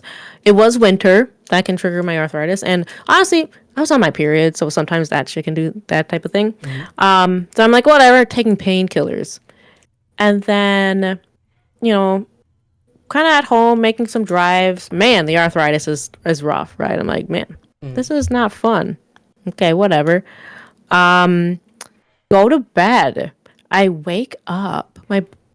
My body feels like a million pounds. Like I just turn in bed just to switch sides. Mm-hmm. Every single joint in my body hurt Ooh. so bad. I had Mm. never dealt with that before. And like my warning bells are ringing. I'm like, and keep in mind, I'm in like my what mid 20s or so at Mm-hmm. the time. I'm like, ooh, is this a flare? Like, I feel like this is not right, right? Mm-hmm. I'm calling my rheumatologist office. I get a nurse. I'm like, nurse, listen, I think I'm having a lupus flare. And she's like, Mm-hmm. well, what do your flares normally feel like? I'm like, I don't know. I just know. I can just tell this is I've never had one. I can just tell this is not right. I've never had a full body like reaction. Mm-hmm. So she just prescribes me some highly dosed prednisone right away. Mm-hmm. Okay. I did not get asked to come in or get blood work done. I was just given that. And on top of that, or after that, the pain went away actually. It was Mm. great. I was like, nice. Pretty nice. It's good. All is good here. And then, though, what I was noticed though is my foot was a little numb. Mm. Like, I was like, oh, there's a little numbness. That's a little weird. And it started creeping up a little bit, right? It's starting like kind of on my toes. It's going further in my foot. I'm like, okay, well, that's weird. I'll just see my normal GP. So, really, at that point, I should have just seen my rheumatologist, considering all that other stuff. I went to my normal GP. Mm-hmm. And you would have thought she saw my follow. Like, I was having issues with a thing within the last week, but whatever. And the pain, I was starting to get pain that radiated up my leg. It was a sciatic nerve, so she figured it was like sciatica. So Mm. with sciatica, they assume something's pitching that nerve, and you just have to like stretch it out, do some baths, relieve it, or whatever. I did those exercises. Everything. Whenever I did them, it hurt. It would like radiate the pain more, right? Mm. It was getting so bad that like my other foot was starting to get numb, but I was also getting pins and needles the whole time. So, for folks who are not familiar with nerve damage or pain or depriving your legs or your nerves of oxygen, you feel it in pins and needles, right? Like your leg falls asleep. That's because it hadn't been getting enough oxygen during that time and it's starting to get pissed at you. Nerve pain also feels like burning, and it also feels like a bug is like walking on your skin. Okay. So the pain was getting really, really bad. So bad. I'm like, Joe, damn, take me to the ER. I need something because I can't sleep. I'm starting to go insane. Like some folks know, if you can't physically sleep because of pain, you start kind of going insane. I'm like, listen, Mm. we gotta go. They gave me some opioids and stuff like that. Oof. Oh Maybe no. they helped. Mm-hmm. I don't know how much they truly help with their pain, but I'm like, I was still having a rough go, but like I wasn't going to work or anything like that. They also gave me some gabapentin, which is specific for nerve pain, but it can also help calm people down. Like people give gabapentin to pets for anxiety when they're going to the vet. Um, Eventually I had my follow up. You know, shit was still painful. I remember it was MLK Junior Day. Joe Tam had off anyway, which is sweet. So he was driving me to my appointment, Mm-hmm. and I was like, on our way there, I was not feeling well. All of a sudden, I was getting really dizzy. And when we got to the doctor's office, I'm like, Joe Tam, you need to pull up right next to the building and get somebody because I don't think I can walk in there. Like I am not okay. Mm-hmm. Okay. She's like, oh, okay. So he goes up there. That felt like the longest wait of my life because I started hyperventilating because I think I was like in pain or going through whatever, and I'm like, you know what I'm gonna do to make myself feel better? Breathe deeply. Mm-hmm. But of course, I'm like doing shallow breaths, and I'm like inducing this panic attack, which I had never really had like this before. And then, for those who don't know, when you start building up, you're not really properly trading in the oxygen and the carbon dioxide right in your breath. Once that starts building up in your body, your hands start clamming up very tightly. Um, and that was freaking me out. Like I can't move my Oh hands. no. And then it just felt like it was taking so long. I was literally screaming at the car, like for someone to help me. Mm-hmm. Cause I'm like, but then no one was like flinching. And I'm like, either the soundproofing in my car is so good, Mm-hmm. or people are like, crazy lady in the car. We're just gonna Gotcha. walk by. Like, I'm Mm-hmm. like, the fuck? And like, and just so you know, Joe Dam did tell me later, it's like actually it did take longer because went to the front desk, which was like right there, and they were just going to call the emergency line. No one picked up the emergency line. Wow. So yeah, so it did take longer than Mm-hmm. one would think to come get me, and I was technically fine, so to speak. Right, I'm having some sort of panic attack. So like they eventually come out, they help me breathe, they wheel me over. First of all, I couldn't really open my eyes properly. Every time I opened my eyes, like my eye would like roll over. Oh And I'm like, Jesus. so like I'm very much conscious in there, but I'm Mm-hmm. like, nurse, doctor, whoever's there, I'm not opening my eyes right now. Mm-hmm. But I will answer your questions. Eventually they were like, no, you need to just get your asses to ER. So right, they ship us over to ER. And I remember sitting there in the ER hospital bed, and they're trying to test my limbs, reflexes, all that, right? Mm-hmm. One of the things they wanted me to do is like, pretend it's my foot. They say, lift up your foot for me and press it down. Shit's not moving. My left Oh foot would no. not move. No, yeah, it was dead. I'm like, I don't know if I even registered it yet at the time, right? I'm Mm-hmm. kind of like going through a lot Mm-hmm. because they're trying to pump me with some like minerals because apparently I was low on like potassium or something. I don't know. They're checking all my vitals, and they're asking a bajillion questions. Long story short, though, that's how I got there. I was still in the hospital for a good 2 weeks. Mm-hmm. Like literally, it took almost 2 weeks for them to figure out what the problem was. Like I felt like a guinea pig. They were rheumatologist. So Mm-hmm. if you have lupus, you go see a rheumatologist. And then there was neurologists because clearly with my foot not working like that, there must be a nervous system going on. Mm-hmm. So they were like trying to like neurologists like no, it's some sort of like neurological thing, and the lupus doctor's like, well, no, it might be an induced neurological thing from the lupus. So they're trying to figure out like what is the cause for all this. Mm-hmm. It was a very lonely, depressing 2 weeks in the hospital. I mean, I had visitors every day. Bless my friends and Joe Tam's family and my family, and especially Joe Tam and his mom. Of course, they were there Mm-hmm. every day keeping me company. But the evening in the hospital is always so lonely. Mm-hmm. But yeah, eventually they were able to do so that my lupus triggered that neuropathy by basically my autoimmune system was attacking the blood vessels supplying oxygen to my nerves Oh, toward my jeez. legs and feet. Oh. Yeah, so that's what had happened. So with my foot just being floppy like this, it caused foot drop. Oh. So you can imagine it affected my walking. Mm-hmm. And I don't think Oh. we have to even talk too much about what happens when you literally cannot use one of your feet.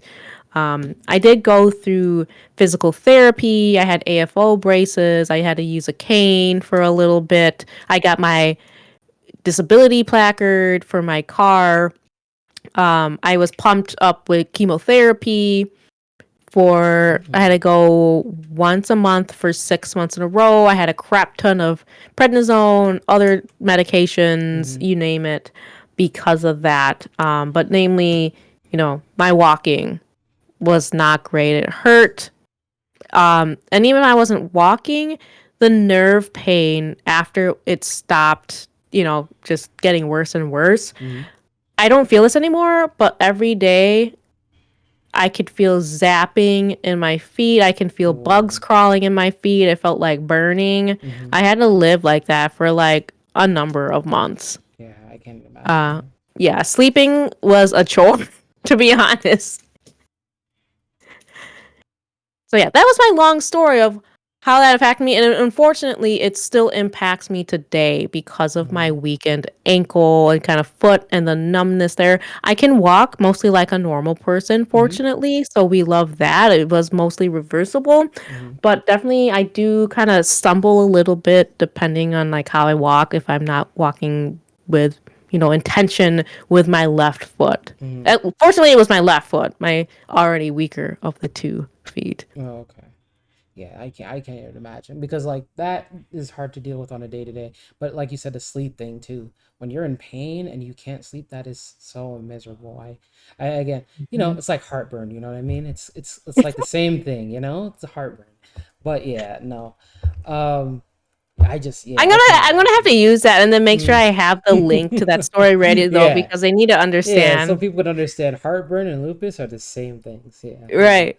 But with all jokes aside, yeah, that seems strength of character, man. Because like I don't know, that would drive me insane. I can't Yeah. even imagine what that Yeah, it would was have a done for me. life-changing experience. That's a case where I ended up cutting off folks who I thought who were my friends and leaning in more to those who were a good friend at the time and checking those who I thought were better friends and fortunately we were able to repair it because I was like, listen, I didn't hear from you when I was like literally dying. Mm-hmm. What the hell? And we were able to amend that and the apologies and whatnot. But it is suck the things that get illuminated Mm-hmm. when you're in that kind of position in your Yeah, life. yeah. I 100% understand. I can't even imagine like the ripple effects, yeah, that of just having that would cause and like Mhm. that what that does to your mental. Because when you're in pain, like you think differently too. Like Mhm. what becomes important and like it changes based on the scale of pain that you experience. So I can't even Yeah. imagine. And my other question was, do you feel like there are enough accommodations for people with lupus? If not, what are some that you feel would benefit people with the disease? Oh, that's interesting. Honestly, I'm very much pro kind of like accommodations Mm-hmm. that are universal for everyone type of thing, right? So my big thing is If you have a sick time policy, a separate sick time bank, Mm-hmm. have it where someone with lupus can use it to help themselves, but at the same time, everyone can use it Mm-hmm. for what they got going on, right? Because even though, lupus is lupus and there aren't a lot of things that are like it, there are a lot of disabilities out there, mental health issues that need the same kind of help and need, kind of like just having more days off, right? To rest Mm-hmm. without question. Too many people have jobs where they get like nothing for time off Mm-hmm. and might not even have a separate policy for sick time, right? They're digging into vacation. Mm-hmm. So that's a big thing. I think just time to go to your appointments and getting rest are like the biggest thing I think in terms of like hindrance. Because yeah, everyone's like job is at stake when they don't go to work. Mm. So I think that's my biggest thing. I know it's not very lupus specific, but I No, mean no that would worries. help a lot of people with lupus Mm-hmm. while Okay. helping others. Let's see. What was growing up for you like with lupus? Hmm. Yeah, what I remember was like a lot of appointments and like sorting of medicine. As a kid, you don't always notice limitations, right? You just kind of do what you're gonna do. Mm-hmm. But yeah, I remember like a lot of early mornings having to drive like 30 to 45 minutes to my rheumatologist regularly, getting stuck with needles. Like, I'm very used to getting my blood drawn, Mm-hmm. like, all the time. I don't really flinch when I do it. Mm-hmm. When I was a kid, at least once a year, we had to drive down like a good hour plus to Chicago through traffic to go to the larger children's hospital Mm-hmm. because I had to do very specific heart and lung tests. And of course, it's pediatrics, right? So I had to make sure I go to the pediatrics area. Mm-hmm. So a lot of that. A lot of drinking of milk because one, I'm a kid, I need milk. But two, prednisone, taking lots of it long term increases risk for osteoporosis. Mm-hmm. So gotta have those strong bones. Calcium. Mm-hmm. Yes, get that calcium in. And didn't respect it as much when I was younger, but being a bit more cautious about the sunlight. Like in my adulthood, I respect it a lot more, but like having SPF, hat coverings, things like that, because that can trigger some people's lupus for sure. Mm-hmm. But I definitely got dark as a kid. Mm-hmm. I will say that. Got that was my I had my black season, and I got like my brown Filipino season. Oh, I got okay. switch up. Um, Two versions of Christian. yeah, exactly. Trying to think what else if there's anything else. I don't think there was too many other limitations. The occasional arthritis. I guess being on prednisone for so long, Mm-hmm. it did make me more susceptible to other random illnesses. Mm-hmm. So I had to deal with like an ear infection, and then I had shingles, which sucked to have, but I got to miss Oh. school, so I like that. Mm-hmm. My mom has shingles, so Yeah, yeah. it was not fun. It was like it was so gross. I will say that it was gross. It was Mm. itchy. Do not recommend. It's money. She Hey, made money, it. what's going on? Why aren't you in here?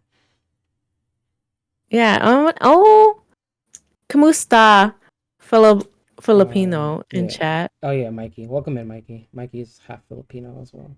Ah, yes. Um, so another question I had for you, it's kind of piggybacking on what was growing up with lupus. So I know with some diseases, people don't like to share, like as we saw in some of the Am I the Asshole stories. Yeah. Um, were you ever ashamed of letting people know you had lupus? I don't think so. Like, I'm trying to think if there was a time I was ashamed. I don't think I've ever been ashamed of my lupus. It was talked quite openly in my family. which is surprising compared to them not talking openly about other important stuff. But yeah, I just got used to talking about it and just saying I have lupus. But as a kid, I don't think I knew how to really explain it to anybody, right? Mm-hmm. Because as a kid, it didn't impact me much yet at the time. I just knew my immune system. At the time, my white blood cells were eating my red ones, so I Mm-hmm. have to take a bunch of medicine. Mm-hmm. And then that's Nice. that. So yeah, yeah, I don't know if there was ever a time I hit it, and I think part of it too. Mm-hmm. And Joe Tan, bless his soul. Like a lot of people I met or dated or whatever, I tell them I have lupus, but you know, it doesn't mean too much, or they don't always run out and just Google it Mm-hmm. or ask real questions. And to be fair, like when I met Joe Tam and a lot of people early in my life, I didn't deal with the huge flare up I dealt with back in 2016. So for me, it was always like, I have arthritis. I'm very tired. I try to avoid too much direct sunlight without protection, and I Mm-hmm. take medicine. I You know know? I have to apologize because I think I lied earlier, but it just made me realize something. So when you said like when you were dating people and you would explain Yeah. to them, I remember that I had this girl I was talking to, and she did tell me that she did have lupus, but at the time, I think she had mild symptoms, so I Yeah, didn't yeah. really think about like it didn't matter to me. I didn't really care. Yeah, yeah. But I didn't really do the research in terms of like what that was or the things that they go to. And like I guess maybe at the time too, because I was in my 20s, that like I didn't understand autoimmune diseases and like how the attacking of like how it's destroying itself and how like how much that can be impactful. um Yeah. so yeah, I just remember just key fact from my life that I just remembered. Yeah. There you go. um Unlocked. was that ever a struggle for you, like with interacting with people um with lupus? And no, you don't feel like. No, I don't think so. Or is I very blind to it? Mm-hmm. But kind of similar to your story, like, yeah, Joe Tam didn't really know, and with that big flare up, it was a big emotional time for me, right? Of just feeling a bit undesirable and a mess and a big burden, Mm-hmm. with my health problems going on.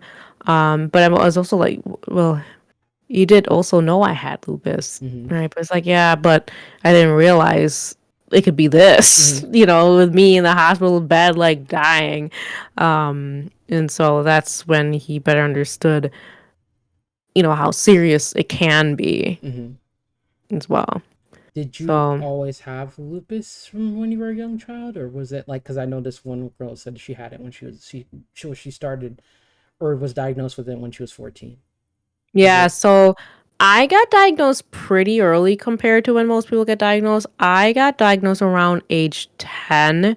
and most people who get diagnosed are in their childbearing years. So oftentimes we're looking at like 14 being the, kind of younger end, and then, people into their 20s. But yeah, a lot of people get diagnosed later in their life too. Because, like I mentioned, Mm-hmm. it can take a good 6, 7 years to get diagnosed, assuming you even think you have symptoms worth going to the doctor for. Like, just think about the people who don't even bother to go to doctor Mm-hmm. regularly. Hmm. So,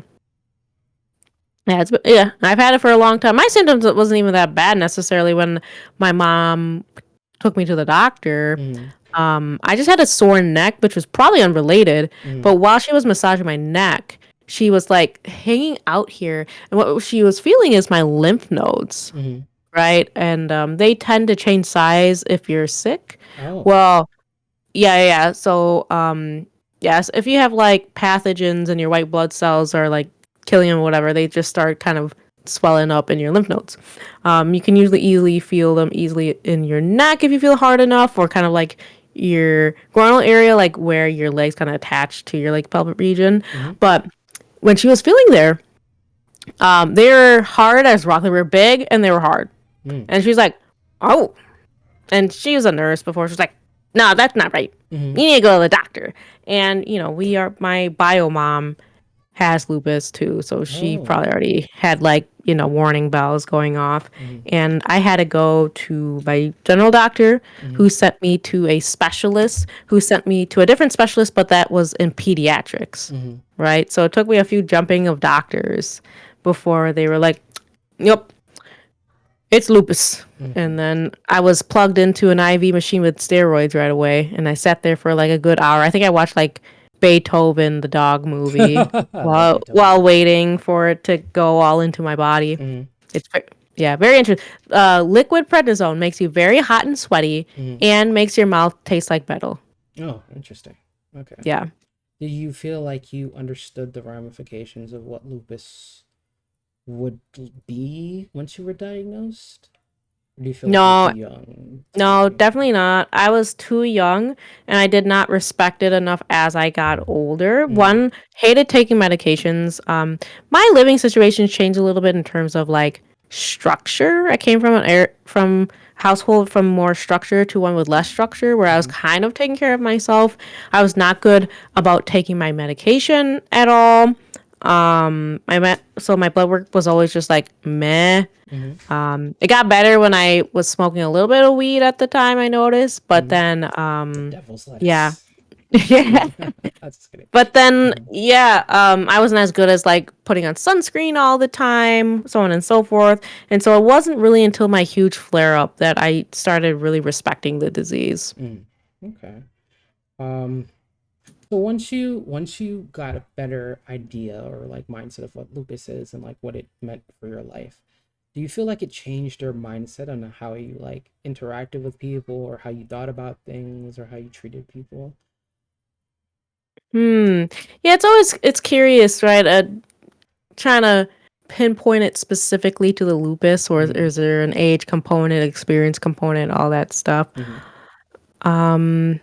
I think for sure, better understanding my lupus is kind of having a better idea who are, if you have a level of friendship with people who are like nothing, they're duds to like ride or die, it Mm-hmm. gave me a better idea of who was closer to that ride or die side of the spectrum, right? Mm-hmm. In terms of my relationships, of, you know, better understanding, okay, are you a friend or you are like a good friend, Mm-hmm. right? Will you be there for me? Will you support me even when I'm not there, Mm-hmm. in front of your face? And, just giving general better compassion for other people with chronic illness. Not to say I wasn't compassionate before, but when you have that lived experience, right? It it made me think more about accessibility, inclusivity for the day to day, like accessing gaming, Mm-hmm. right? Like, why aren't there more inclusive controllers? Like, why was like Microsoft the only one to have their accessible controller for so long ahead of the other consoles? Mm-hmm. What about work? Why doesn't everyone just automatically turn on the closed caption slash subtitle feature? It's there. Just turn it on. It's one click of a button. Mm-hmm. Like, why isn't there, just like, so not even things that are related to what I had to deal with. It's just thinking about everything. Like, it's almost like I became woke in that scenario where my brain was just more open and very conscious of Mm-hmm. it in like every sphere I was living and walking in. And I try to strive to be a bit more accessible for people, like even me. Ideally I'd be talking slower. I have a problem with talking fast, and I have employees who are older and can't hear well, so I turn on the captions for them. But I Mm-hmm. also like to try to slow down my speech for them as well. I should be doing that more like on here too, because I don't know who I'm talking to. Yeah, as But long as you're even comfortable simple with it. things like that, right? Mm-hmm. But I guess the one accessible thing is there will be a recording. You can slow down Mm-hmm. VODs. So we love that. Yeah. Um, hmm. Do you feel like you've ever been taken advantage of because of you having lupus, or has anyone ever tried to use the fact that you have lupus against you or weaponized it against you? Yeah, that's a good question. Like, It might have happened, and I can see that happen, but it's also like, did I put that behind me? Mm-hmm. Um, yeah, I don't know if I've had, because that, man, that's like the most asshole thing you can be doing, right? Is like weaponizing somebody's disease like that. I think maybe I've avoided that because, I push myself a lot and try to make myself look like a regular person. The closest thing to it I can think of is my placard, right? My handicap placard. Not that I loaned it out, but people would like to be in my car. They'd be like, Oh. "Can I drive with Can I ride with Tiffany? Cause she gonna get the VIP parking." Hey, I mean, if it works, right? I don't have it anymore because like those permanent placards, the blue ones, Mm-hmm. yeah, they're called permanent, but you still have to renew them like every 5-ish years and stuff like that. Mm-hmm. And like if I really wanted one, I bet I could get one, right? Like I still technically have a weak ankle, Mm-hmm. but I'm fine without it. But every once in a while I'm like, man, remember those days when I couldn't walk and we Yeah. we always had parking. Mm-hmm. Man, now we gotta find regular parking like regular people. Yeah. But I guess that's a good thing. Oh, Bunny's here. Let me put her thing on real quick.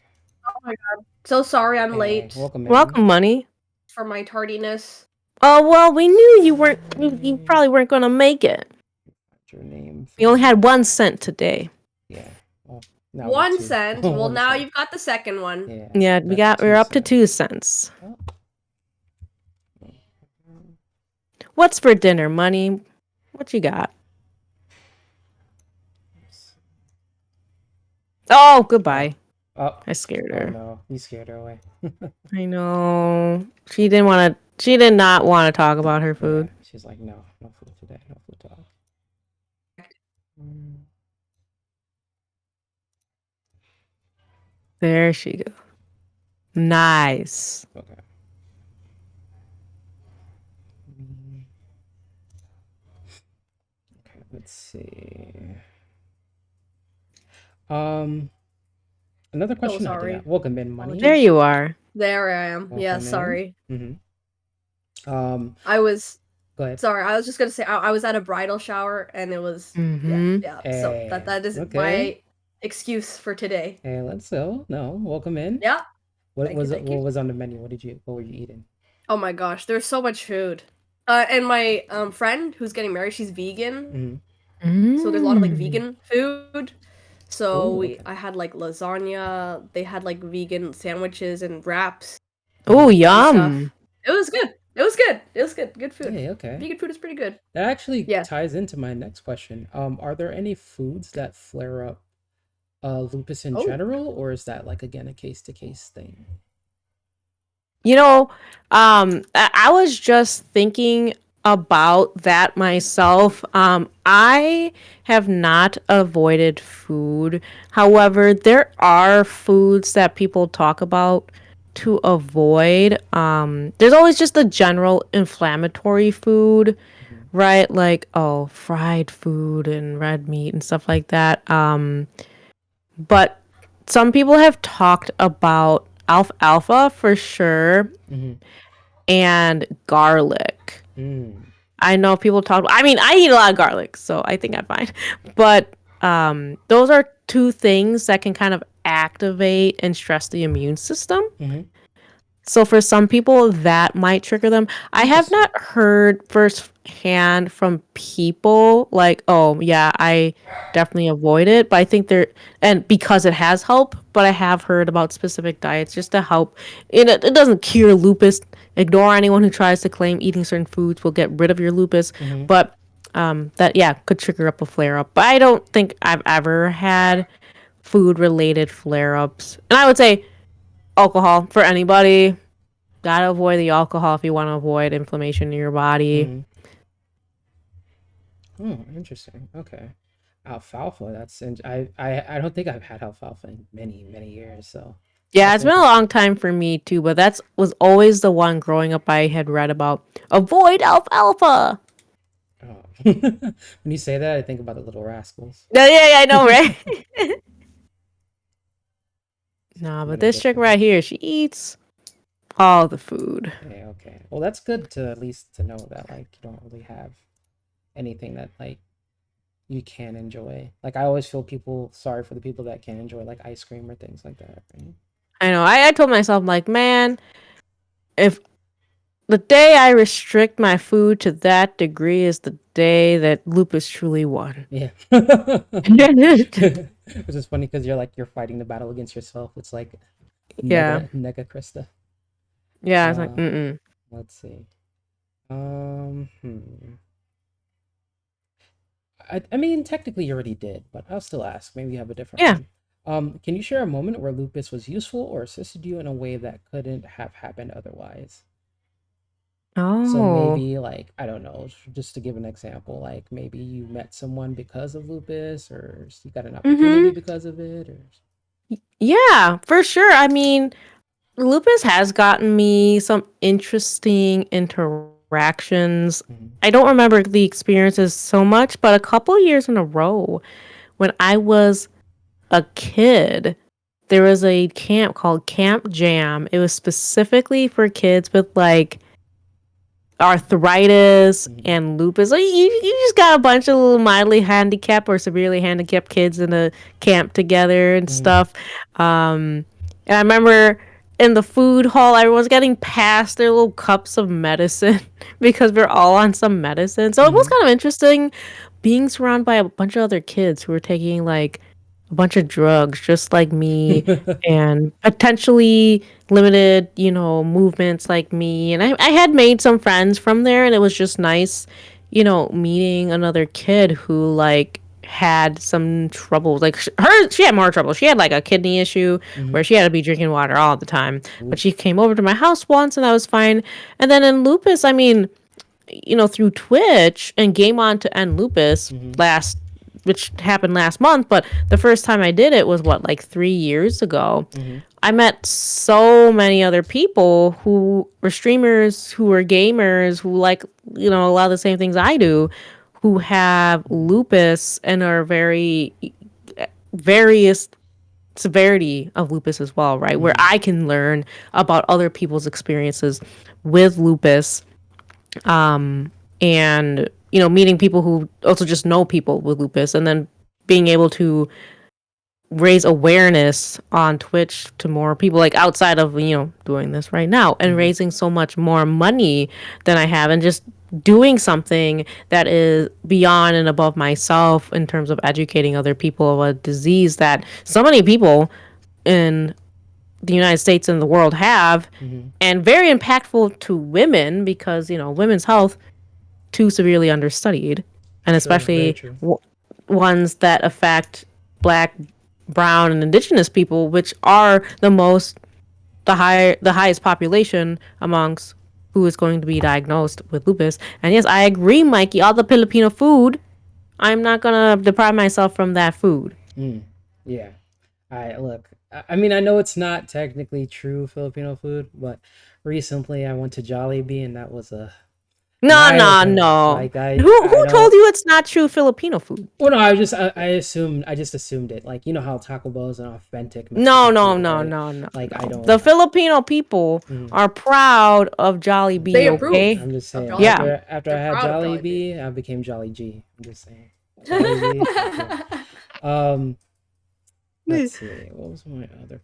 Was harkening back to something we touched on earlier, but we didn't really get into. Remember, I was talking. Akira, come here. Hey, Kira. Come here. Hey, Kira, baby. leave me alone. Yeah. Please, Ah! please, don't Ah! expose my nuts. Yeah. Something we had I talked. have We had. one point I want to bring up, Oh, go but ahead. for Go ahead. later. Go We can go bring it up. off. Yeah. Go off. Are you sure? Yeah. Go ahead. Okay. I'm dealing with this I later. just If you want to don't. say, Christia, that you're like one of the only people I know who have like lupus, and like I've learned a lot through you, through your streams, the lupus. And I actually, this is gonna sound really creepy and weird and stalkerish, Oh my but gosh. I had an assignment for school. Um, so I actually brought you as an example for that assignment. Oh. Yeah, so because I'm in health sciences, so Oh, okay. there was one assignment where my prof asked us to like describe someone who has a chronic illness, like a condition, and I brought you because Aw. everyone else in my class had something, I don't know, like something like very common. But I feel like lupus is something that's you don't encounter too many people who have it, and you're one of the first people, like the only people I knew. So I brought you as an example, and I did good on the assignment. So, but Hey, yeah, Oh. wholesome. Christy so got you an A? Nice. thank you, Christia, Oh for my god. being an example and Aw. for that assignment. So I'm shout glad out to I could be Christia. example. What did you have to talk about though? Like besides like what the disease is? Just like how like you go about your everyday life and what you Mm. do and stuff like that. I only know this through your streams and stuff like that, but you do talk about it a lot in the streams and how you raise awareness for it. Um, and just people, how do people go their everyday life living with these conditions and Mm. what they have to face. I think it was for like a population health class. Forgot which class Sure. it was, but it was a health class because I have a background in health. But Yeah, yeah. yeah, That's just wanted to say thank you for that's being that awesome. Yeah. example, and yeah, Yeah. making me Thanks feel for good. spreading the word. Yeah.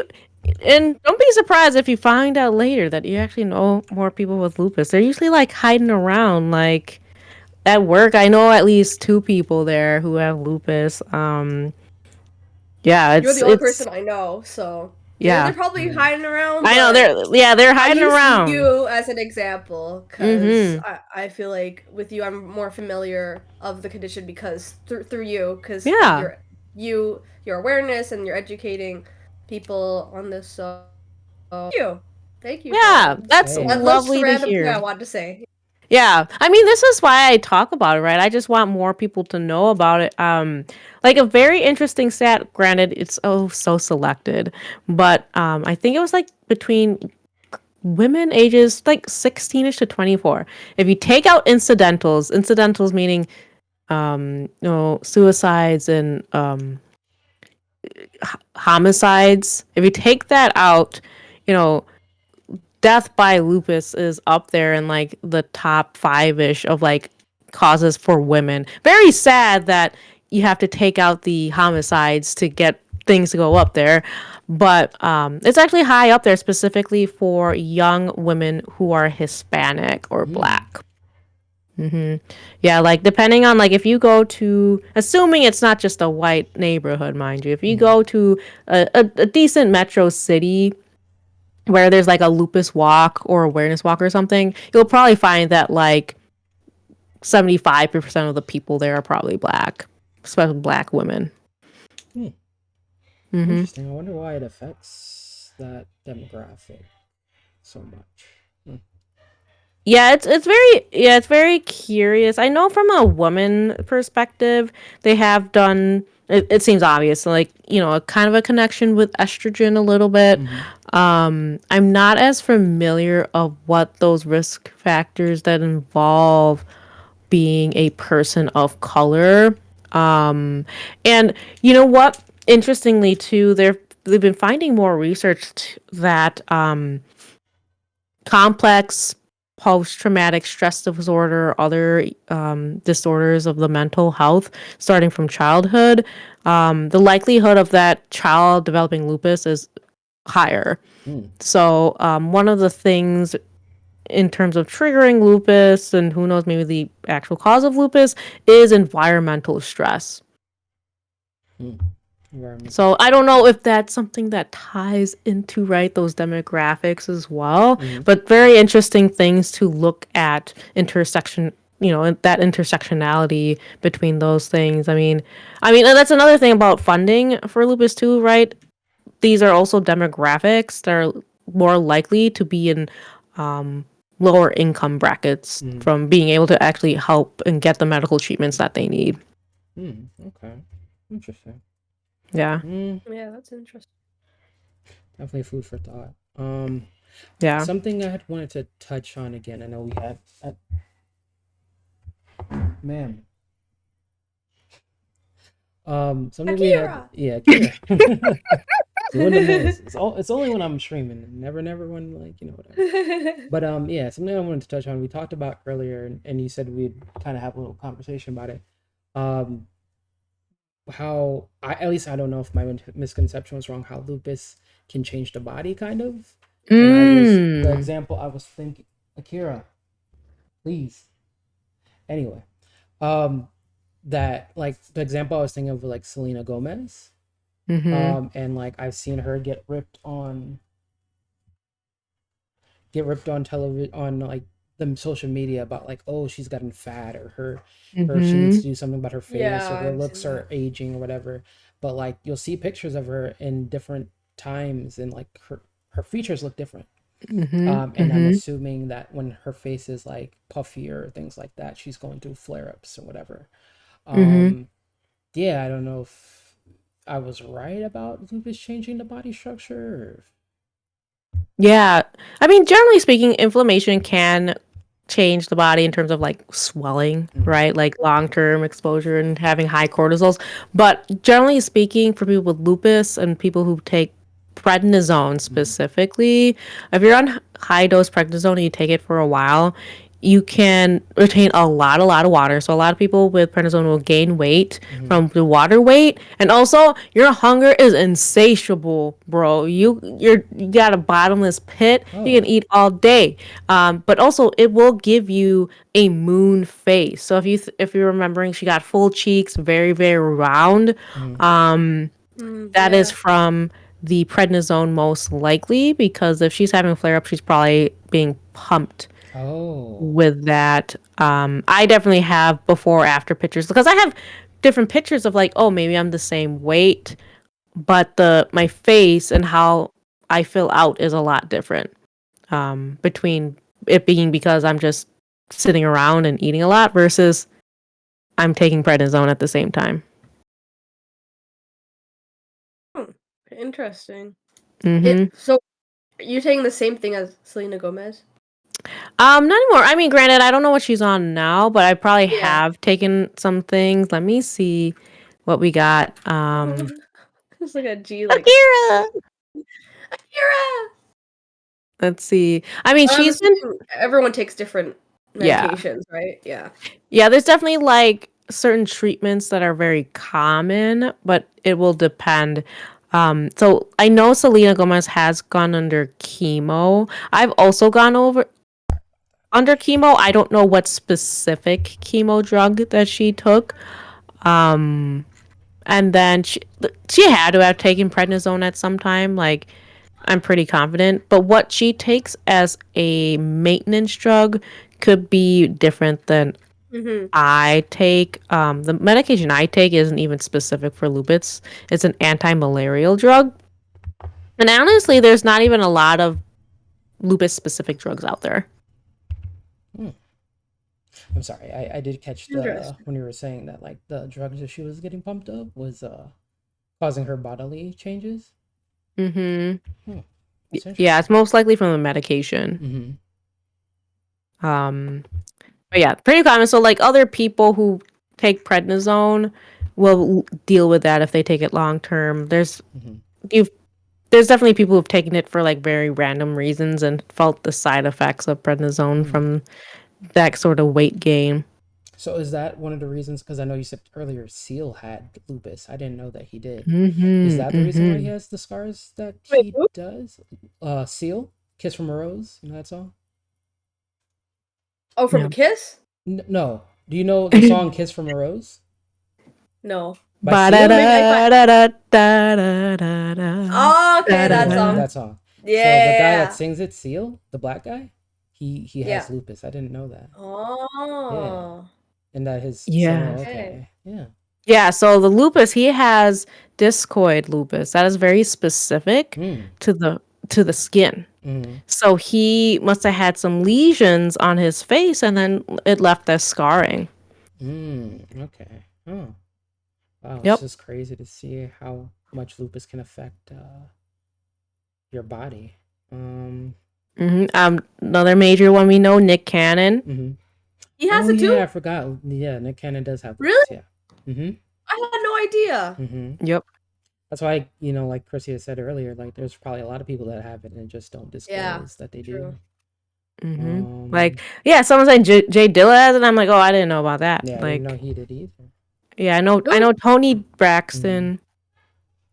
Oh yeah, the Uh, singer. Yeah, Tony Mm-hmm. yeah, Braxton. Lady Gaga mentioned potentially having lupus there. Mm-hmm. Oh. Um, who else?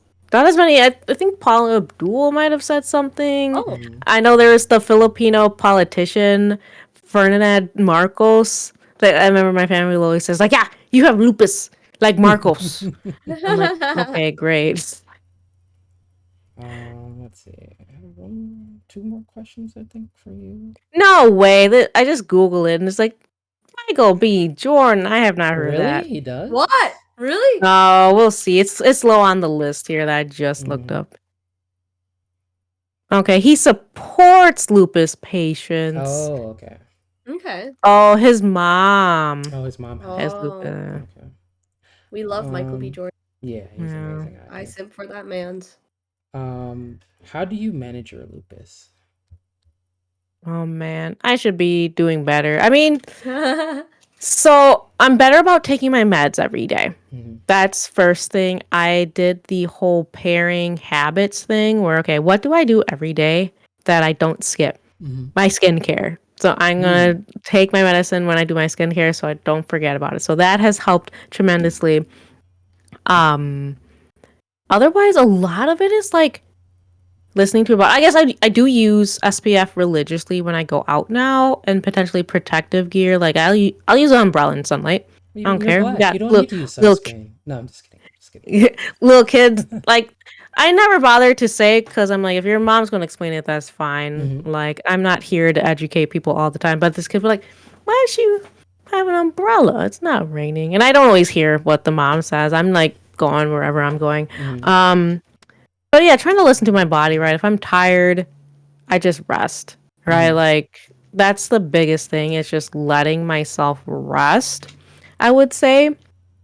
Otherwise, these days, I'm trying to just make sure my body gets a little bit more active. Like, as much as we hate it, especially when we just like laying down and sleeping, moving around Mm-hmm. helps a lot. I mean, a lot of things that kill people who have lupus is usually the cardiovascular disease, and that's already a concern as being an American. Mm-hmm. So that's a big thing. And then just like getting my strength up, right? Like as I get older, just because of age, but also because of lupus, there's that concern about muscle wasting and just getting weaker. So I want to now, I've been working out for the very regularly 3 times a week Hey, okay. for the last 6 7 months now. So I want to make sure I build that habit, so when the day comes where maybe I'm not as functional anymore, that's a lot further Mm. than it could be if I don't move around. Okay. Um, this is kind of like a backtrack question, goes back to the same thing, but um, I know lupus. You said is like it varies from person to person, and there's Hmm. different types. But are there any triggers that are like universal? Yeah, I don't. Yeah, so as universal as they can be, right? Mm-hmm. So sunlight is a classic one. They just tell people to avoid if you can. Put strong SPF on at minimum 30, but you should really be going stronger. Mm-hmm. When you go outside, wear protective clothing. Mm-hmm. That is an easy universal one that all rheumatologists will tell their lupus patients. Another one is, and maybe it's just for general health, smoking. Avoid Oh, smoking, I mean, right? we should, but some Yeah, people, so you know, common. yeah. Regardless if you have lupus or not, avoid smoking. You know, keeping alcohol beverages at at Mm, a respectable minimal amount. I mean, they we say go for these days, anything, yeah. yeah. I mean, if anything, zero. But alas, we will drink. As I just read about how, yeah, no amount of alcohol is good for you. Like one beer, one wine. No, that does not give you health benefit. It is still no. But anyway, that and just environmental stress factors, Mm, Mm-hmm. which is like what are you gonna do? You know, find a way to get things better. Mm-hmm. I think better things are better for me now as an adult who manages like emotional regulation and anxiety better. Like environmental stress isn't as bad as like say when I was a kid and stuff like that, but I think that's a big one that can be very hard to control. And also, Akira, Hey, hi! little Special doggy. guest Special guest Akira. Akira. Yeah, Akira's because got she wants got to. her 2 cents. Yeah, Got because something to say Yeah, about lupus. she wants to expose my yeah. mess today. Apparently, yeah, What do you gotta say, Akira? yeah. Like she sees a cat, she'll go off. Let's see. I think my last question, well, technically my second last. The last question doesn't have anything to do with lupus, but uh, what do you do to spread awareness about lupus? Yeah. So I would say the biggest month is May. So that's usually the time I probably do it, right? That's Mm-hmm. when I do Game On to End Lupus. I come on, share the usual talking points. There's usually at least a couple people I educate that month, right? Mm-hmm. I raise money. I locally get involved in the Lupus Foundation of America walk for lupus. Mm-hmm. In my area, it's usually in September. They Mm-hmm. have it all over the country. So I'll walk with that. I'll bring my friends. I'll mention it to coworkers potentially. I'll bring it up at work and like let people know, well, yeah, I have lupus and this is this and the other thing. Every year I try to target a new community. I might not talk about it to everybody, like there's my Discord community. Sometimes like, oh, the Teams chat at work where like there's 100 people who can see it. Put it there. Or the little billboard over there. I'll do that. Or oh, I got really into pinball last couple years. I'm gonna have for May. I'm gonna put in our email newsletter about lupus. Like, hey, we're a women's league. We should all very much know about lupus because 90% of lupus sufferers are women, very much a women's disease. Here's some information. I'll put stuff on my social media.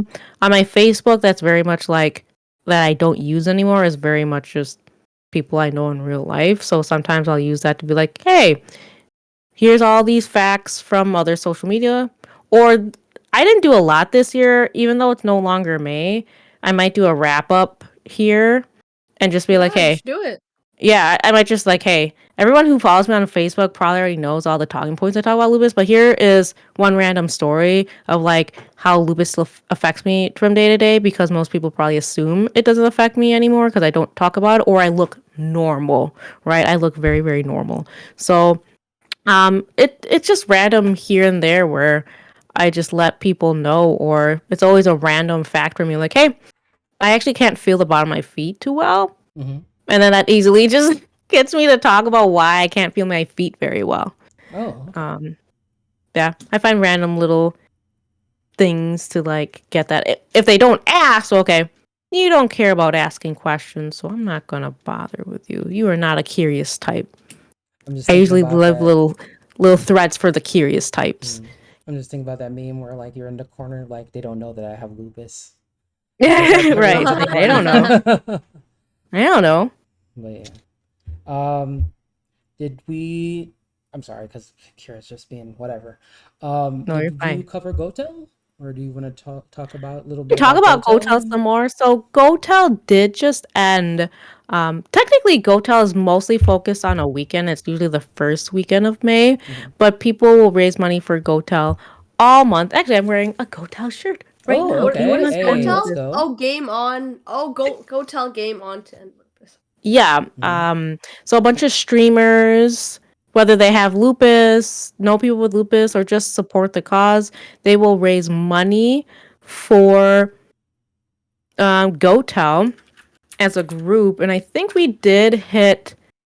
Oh yeah, we definitely hit our larger goal. We made somewhere over like That's $190,000. Oh, wow. nice. Okay. Yeah, Congrats.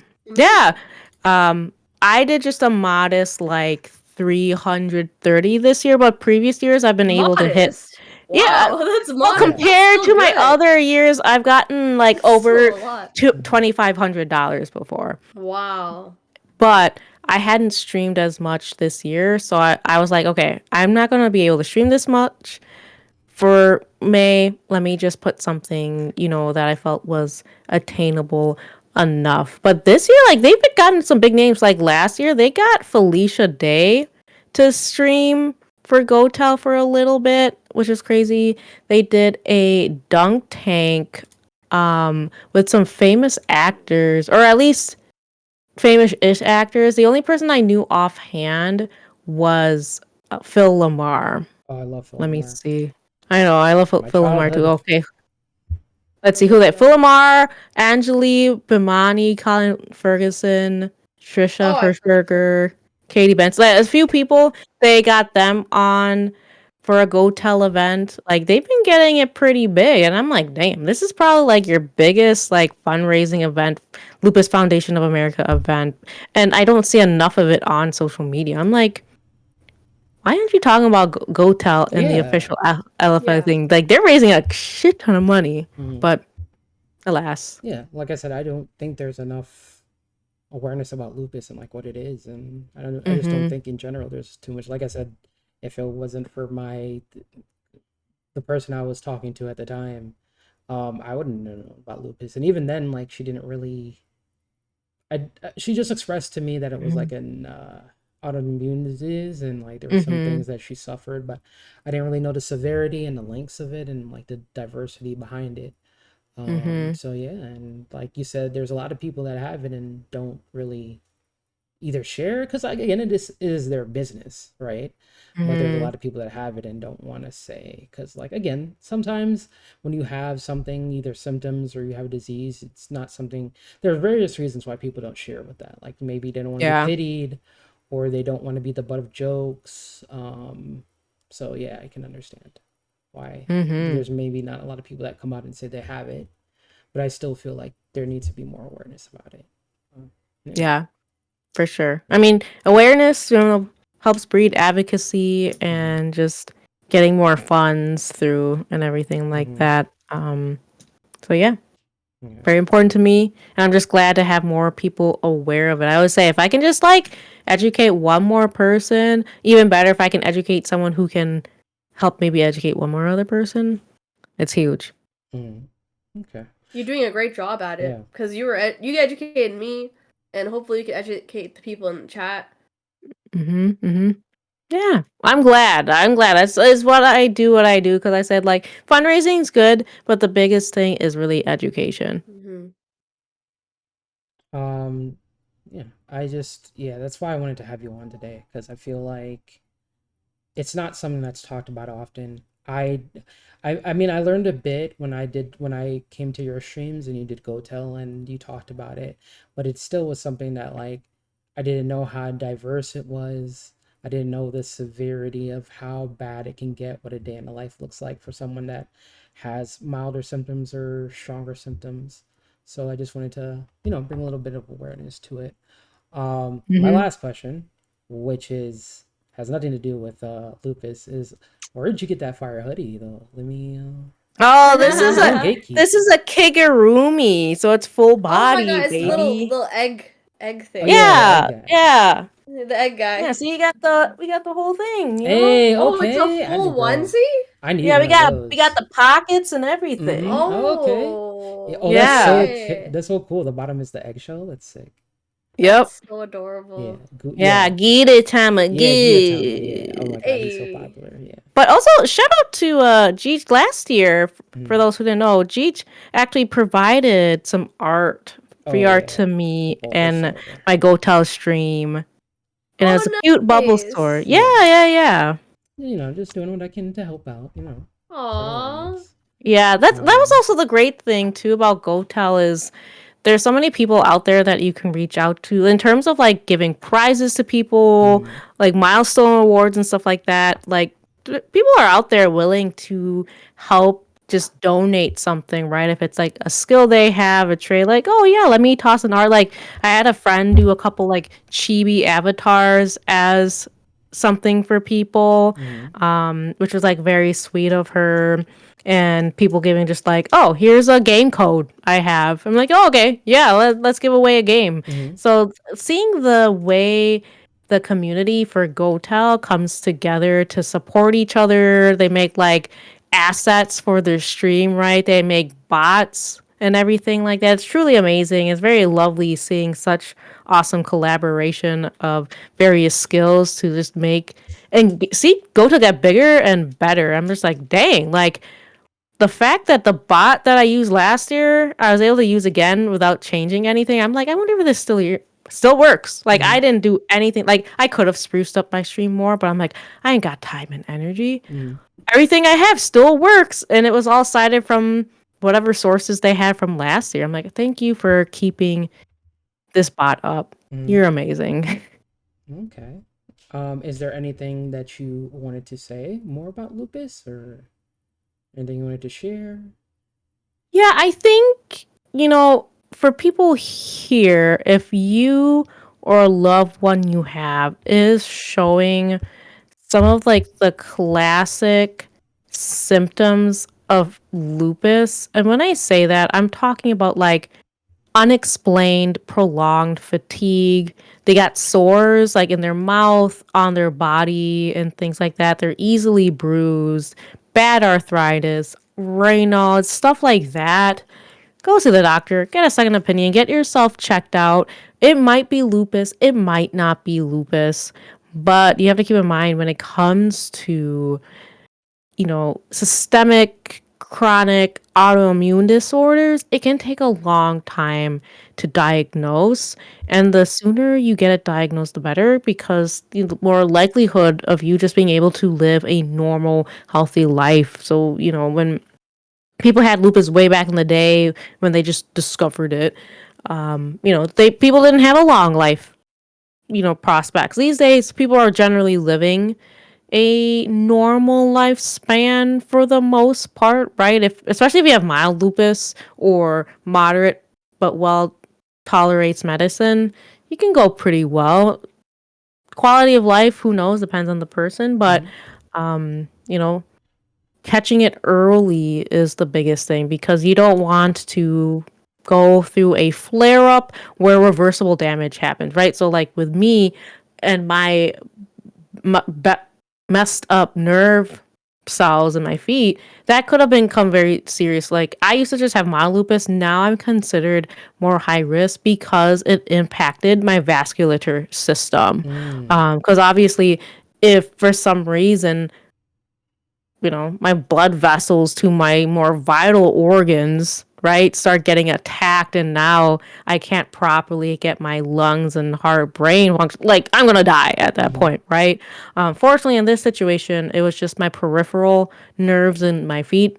Ideally, I do want my feet and legs, yes, but a person can live without their feet and legs. Mm-hmm. But fortunately, we were able to rush to the doctor in time to be semi-reverse the damage. But quite honestly, I'll be honest with you guys.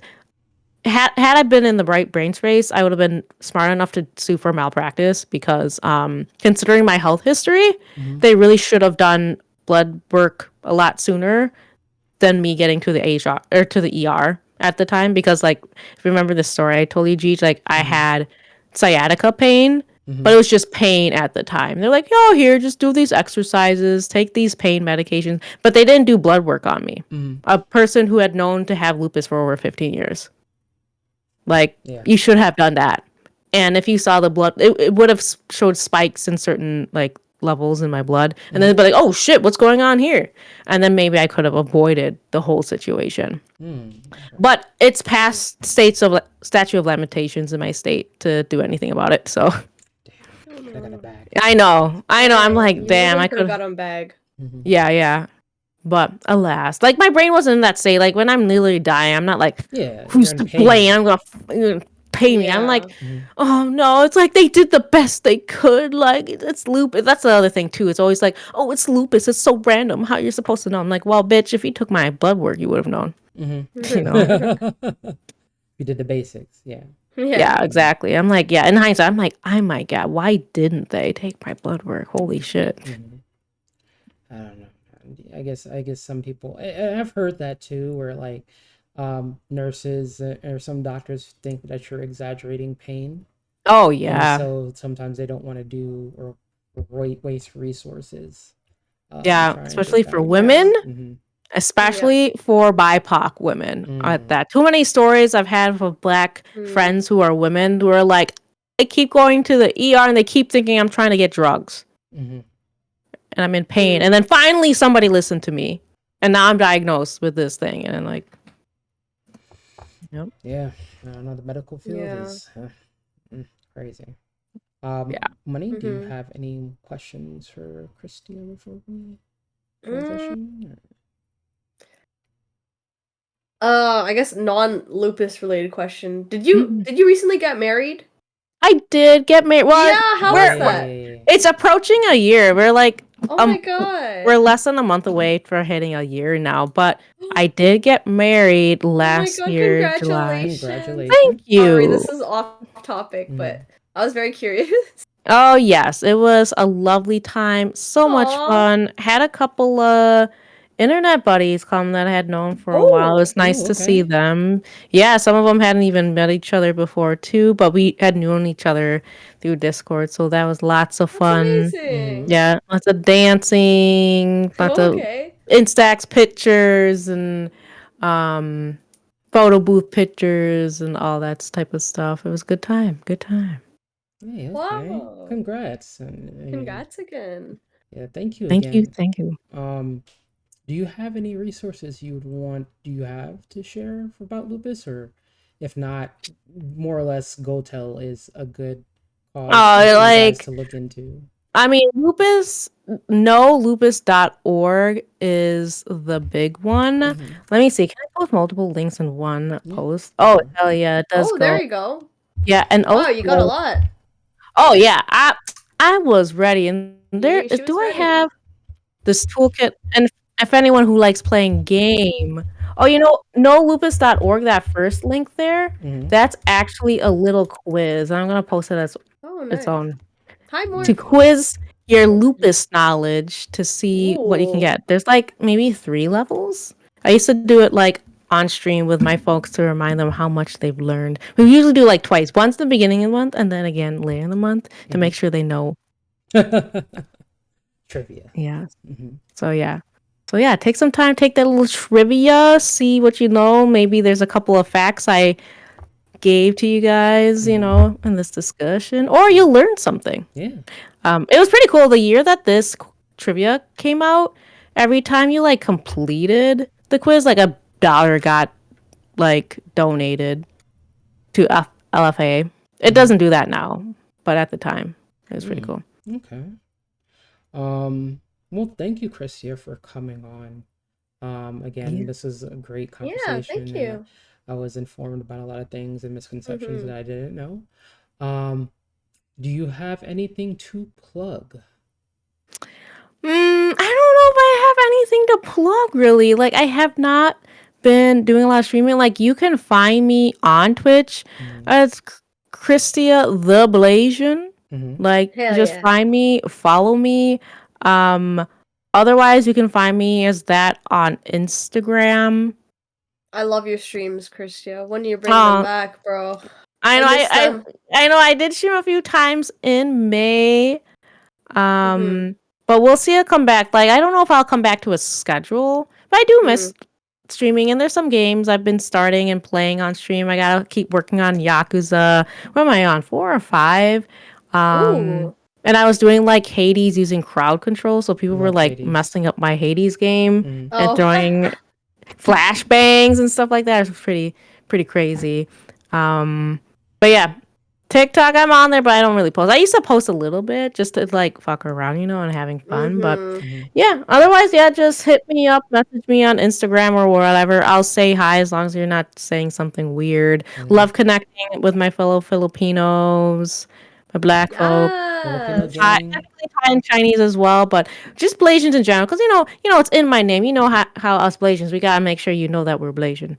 But also, Mm-hmm. it's because Mm. I I love did not, Blasians. I know, but also because I did not know I had already claimed the screen name Christia. Like my bot is Christia, like just plain Christia. Mm-hmm. Maybe if one day they offered name changes, like direct name changes to non-partners, I'll switch over to just Christia. But now I'm Christia the Blasian. Hey, let them know. No. Yeah. We, Um, we have to know that you're Blasian. Yeah, exactly. I know. I mean, there's a law about being Blasian. You gotta And- tell everybody. and That could be Filipino, for yeah. another episode, eh? Ah, right. And Filipino as well. Yep. Money, do you have anything to plug?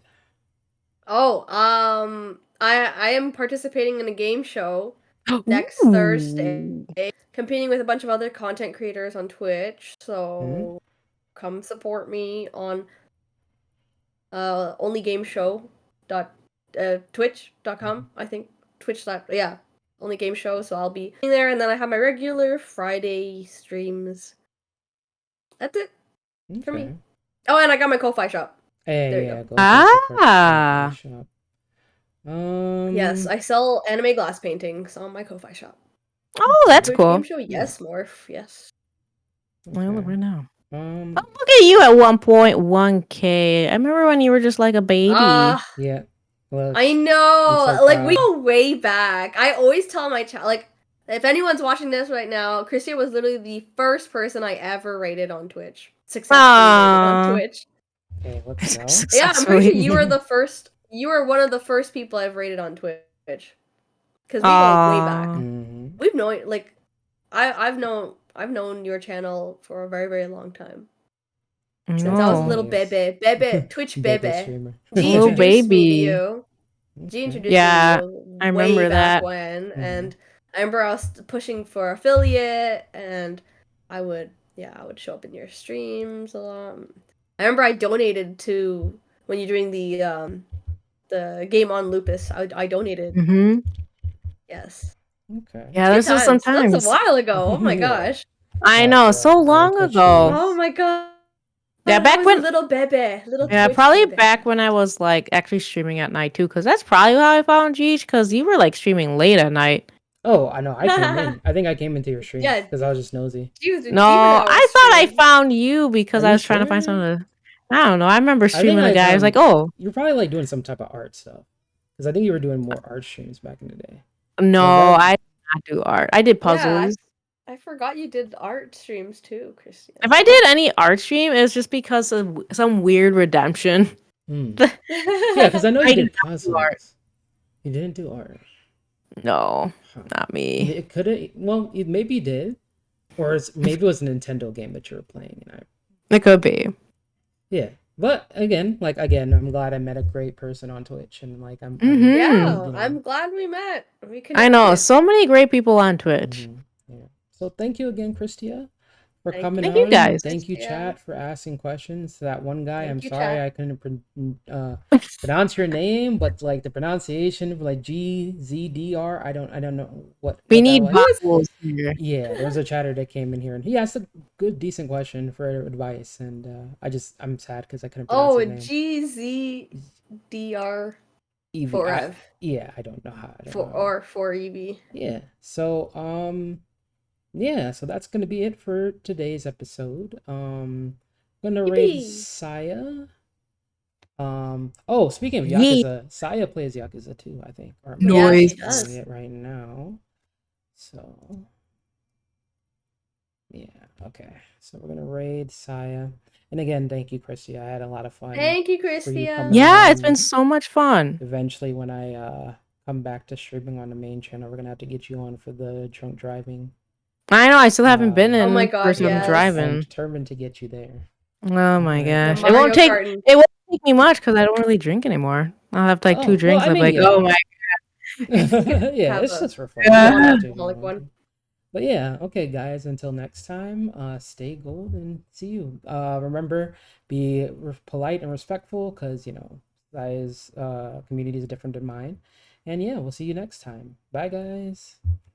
Bye, everyone. everyone. Right down. Okay.